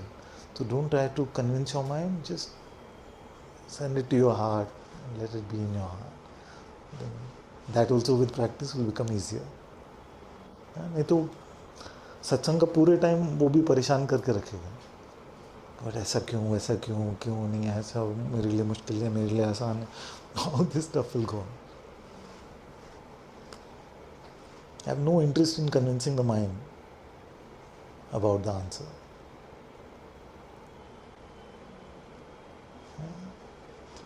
After a few days it will become simple.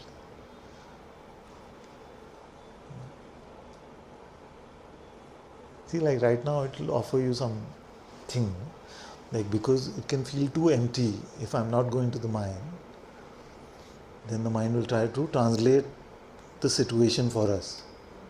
Okay, this is what I've understood out of this is what I've meant to do. You see? But now this satsang means that we are sharing heart to heart. We don't need mind intellect to understand.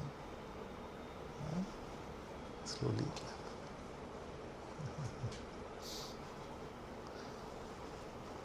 जितना समझना था हम समझ चुके हैं already, अभी और समझना नहीं है अभी.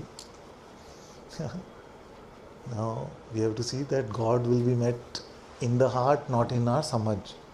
He will not be met in our intellect mind, he will be met in a deeper place.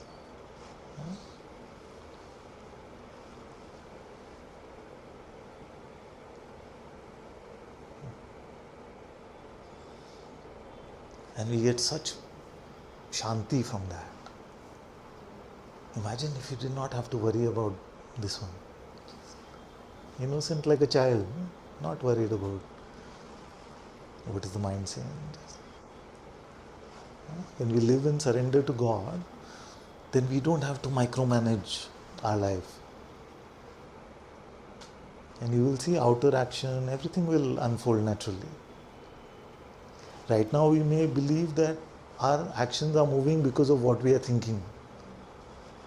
It's not like that. You will see it's independent. God is moving us.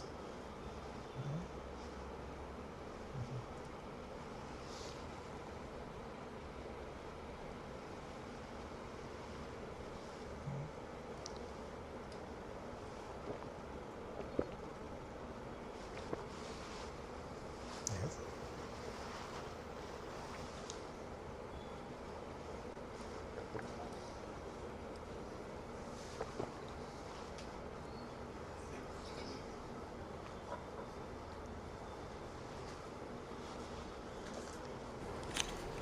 Yeah, I apologize in advance because I already asked this question, No. but it's to follow up with what you just said.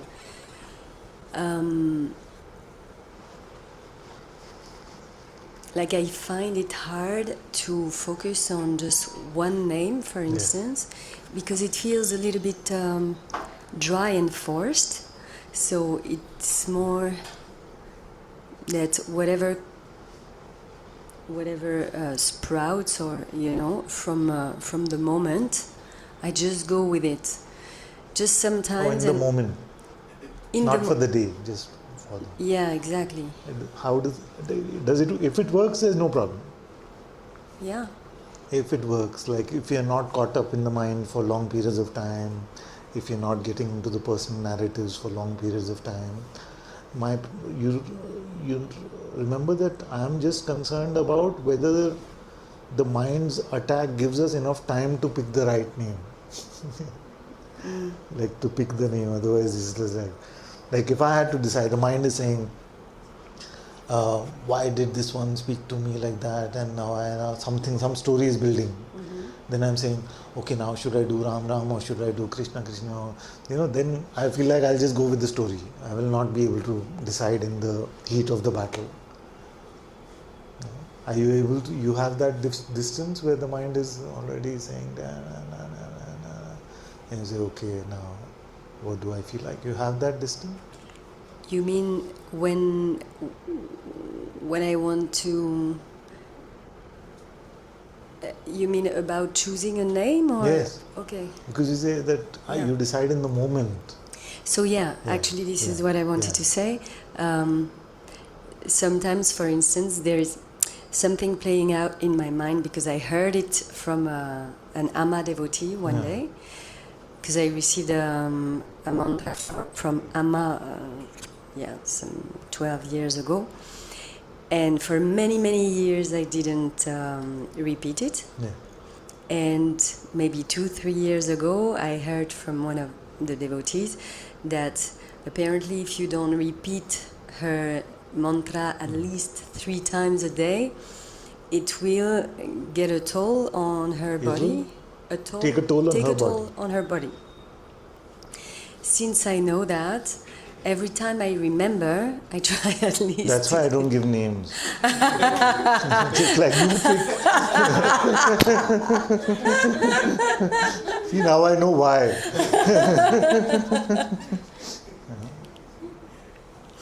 So every time I remember this, even if a japa of some sort is playing spontaneously, if I remember this, I feel, okay, I'm just going to repeat a little bit Amma's mantra, even though it's not really coming from the heart. But then I have to say that throughout the day, it can be so many different things, like some bhajans, kirtans, it can be my own songs also, or singing my own songs. It helps so much.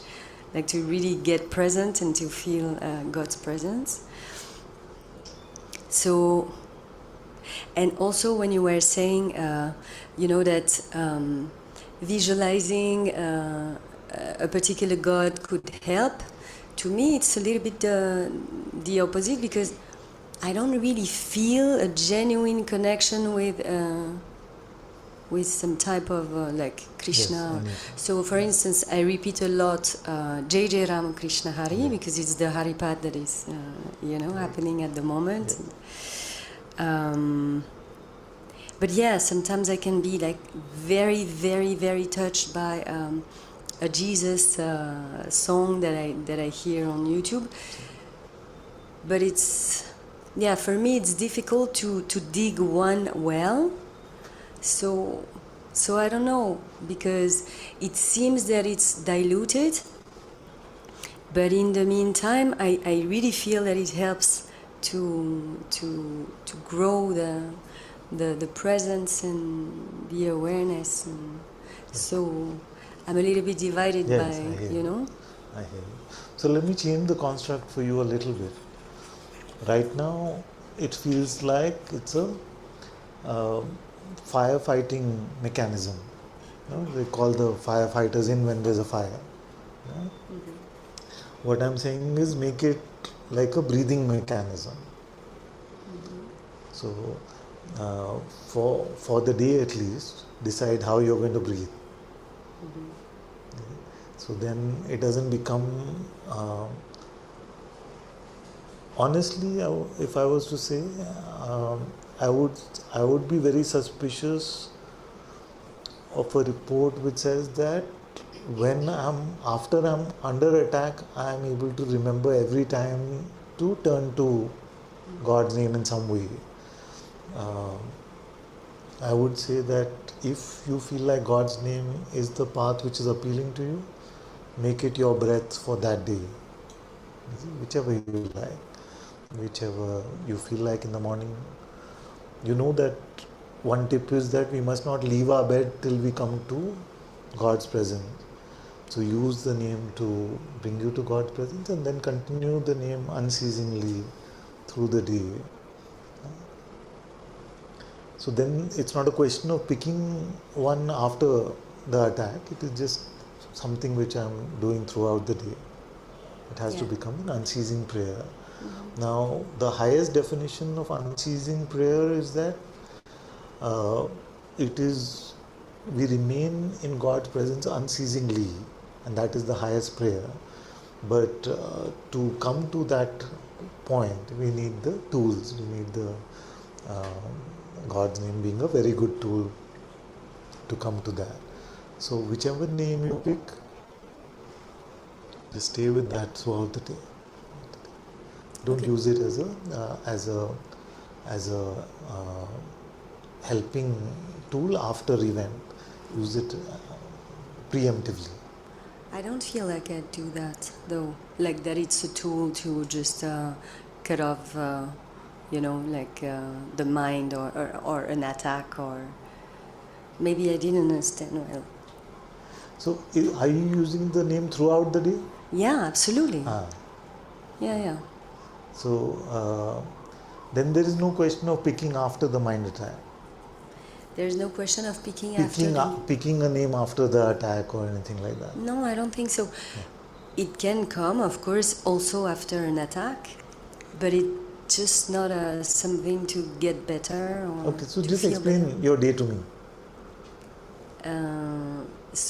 When I wake up, usually it's like instantly chanting. Okay. And then whenever I remember, it's either, so sometimes I just realize that it's chanting by itself in the background. Usually it's the Jai Jai Ram Krishna Hari, or many different songs, and then usually I try to come here also if I can for the 2 hours from 11 to 1,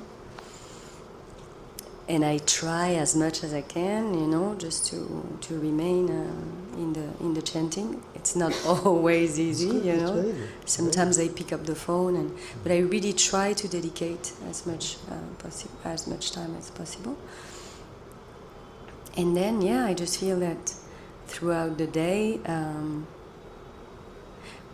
if I'm like on computer doing my stuff, it's very hard. So sometimes I remember that you say, just to bring it to the lips, but it's not easy. It's difficult. And and if not, trying also to listening to Satsang a little bit. But and the last prayer, if I can, at night. Very good. Then no problem. What is the original question? No, because you were telling one of them that it's good to pick up for the day. Yeah, to pick one name. It's all right. If this is working, so suppose you start with Jai Jai Ram Krishna Hari, Jai Jai Ram Krishna Hari in the morning. Then you're saying that later it could become some other, it could become something else. It's all right.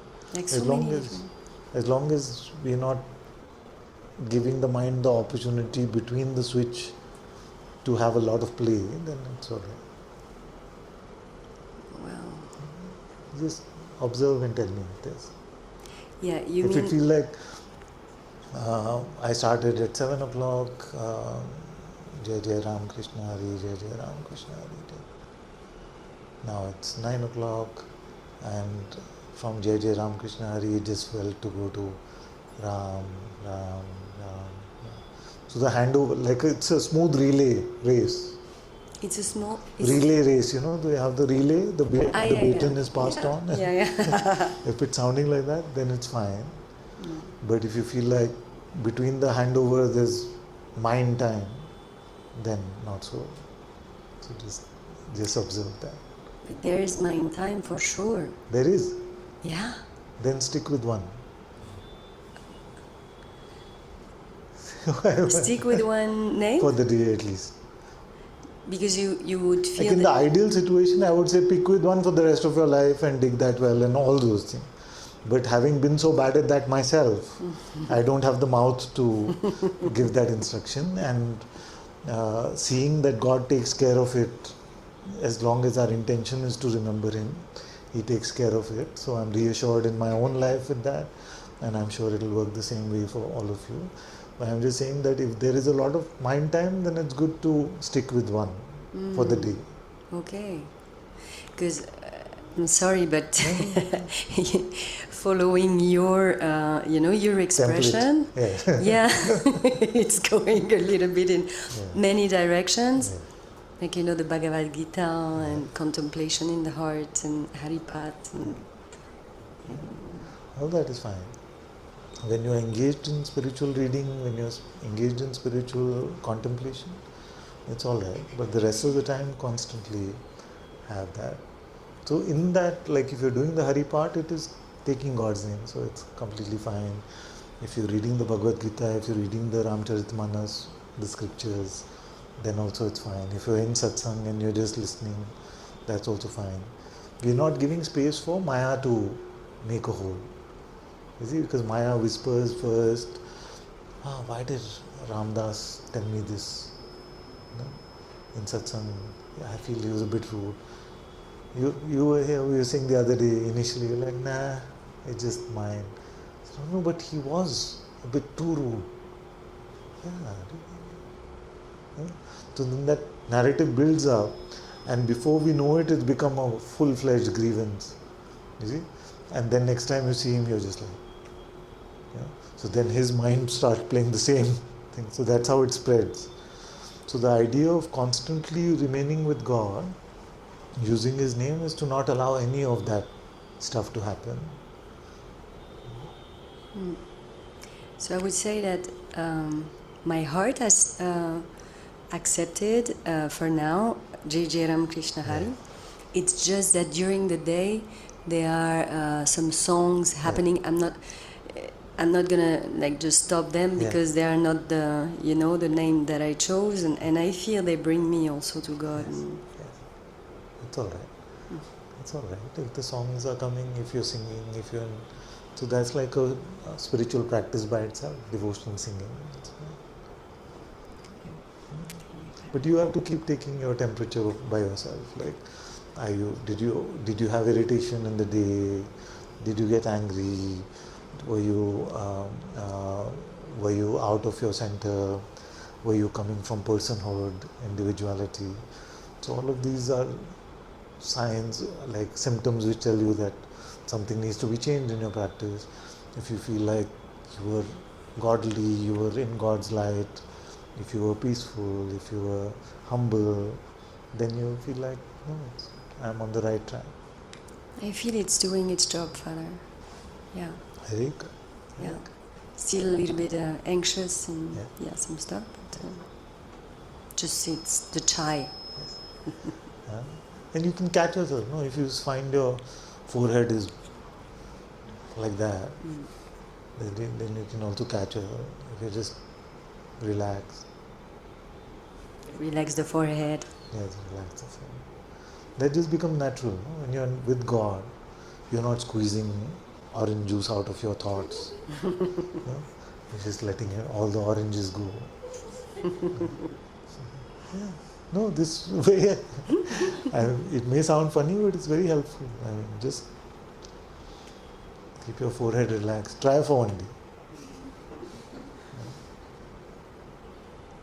You just spot yourself in these things. Like when these narratives come and we're trying to resolve something, just like,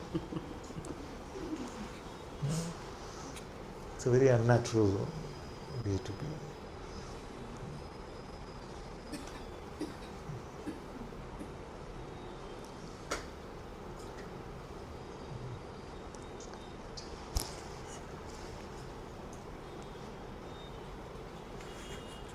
Okay, let's go to Divan.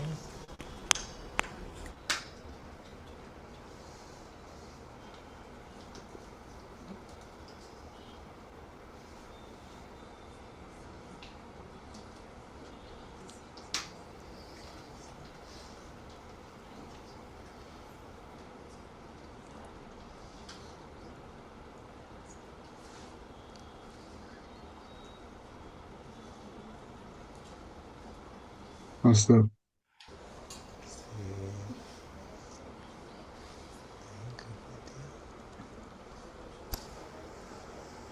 Just here to ask for your blessings, your blessings. I feel I need your blessings all the way. I just need your blessings.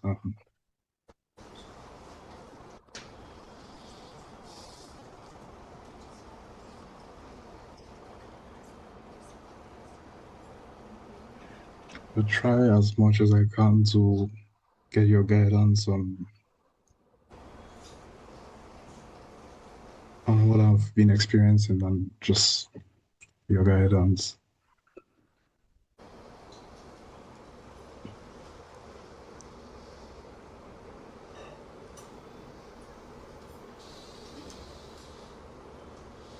Yeah, thank you. You've actually provided a word. You called it the center, and which I can say is like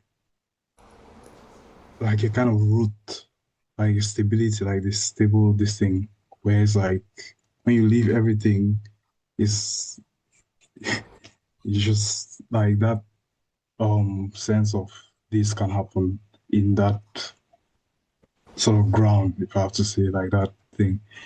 So I find that I just heard you just said that it's because I feel like it's in this that the sense of love happens, or the sense of transformation happens, or the sense of even like this the sense of holiness happens like in this. And you also said that because like the sense of to love the truth or to love God, like in I don't know the word that you use like in the Indian, or you say like neguna thing. I don't know what it means, but like in the you got this much more normal to love God, like in the sense of like the felt quality, less quality way. And but what I find is that sometimes it's like that is there and it's just undeniable because like everything can be taken out, but the sense of like it's like so intimate and one with what I am. If I no matter what I do, it's like it's just here. It's like it's I don't even need to call it oneness or two-ness. Like I don't know what it is. But I find that sometimes it's not there at all. So it's very like so I don't find it, and so something becomes confused because I don't find like it's like you've always been standing on something and then it's no longer there. Ah, yes.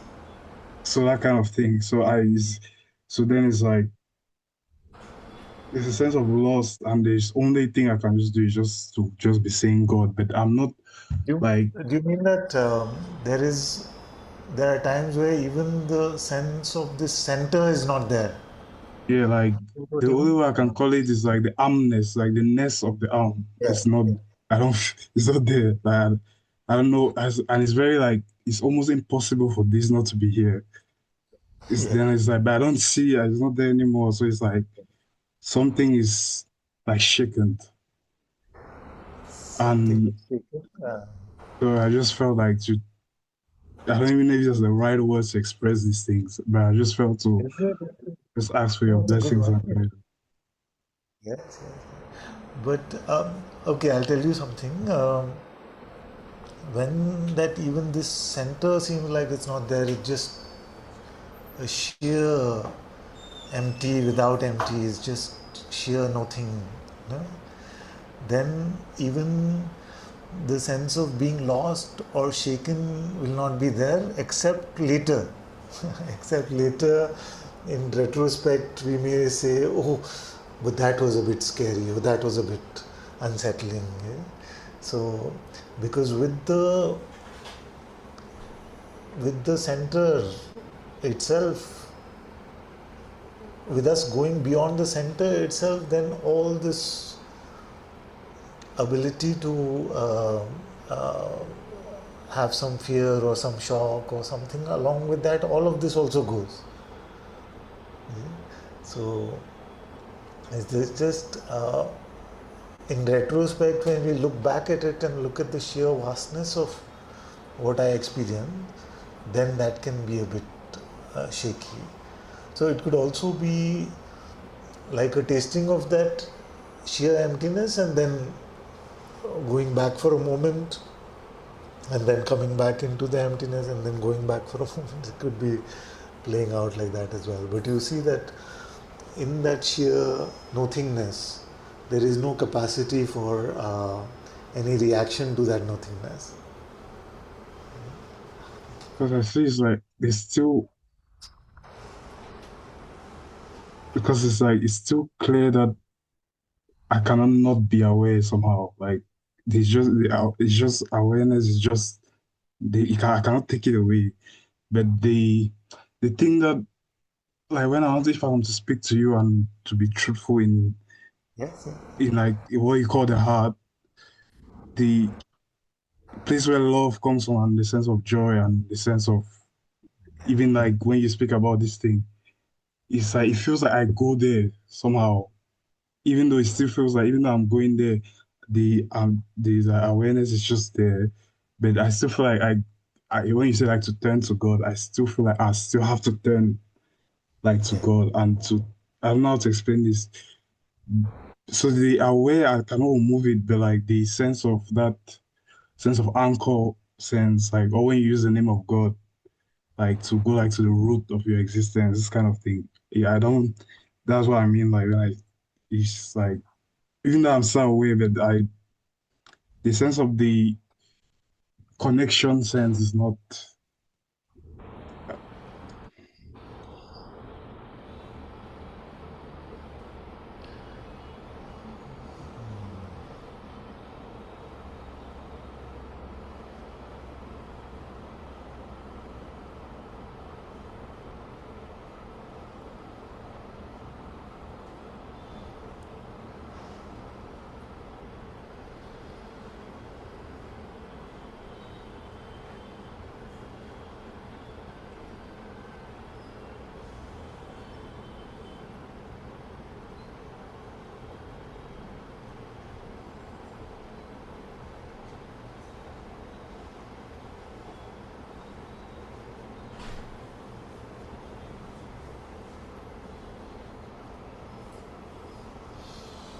So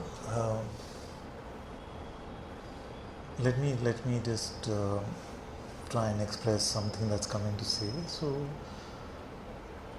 we come to a holy stillness, and in that holy stillness, the mind has been left behind. Mind, all the identity, all ideas about who we are, everything is left behind. Remaining in that holy stillness, we come to the revelation of God's presence in the form of the Spirit.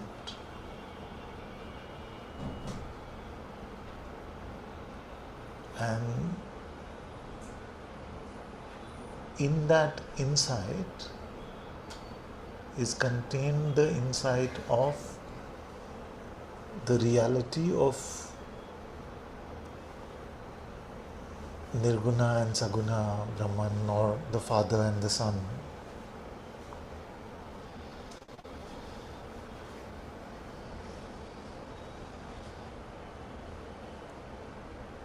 So, while this holiness is happening, there could be things which Maya is throwing at us, or the mind is trying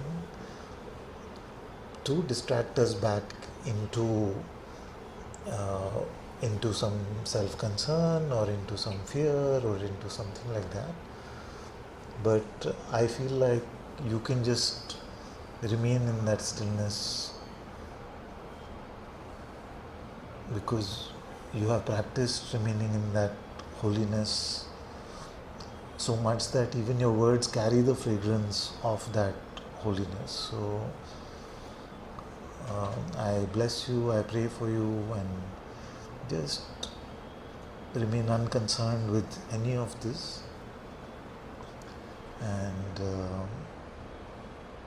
don't allow yourself to be shaken by any of this that may come.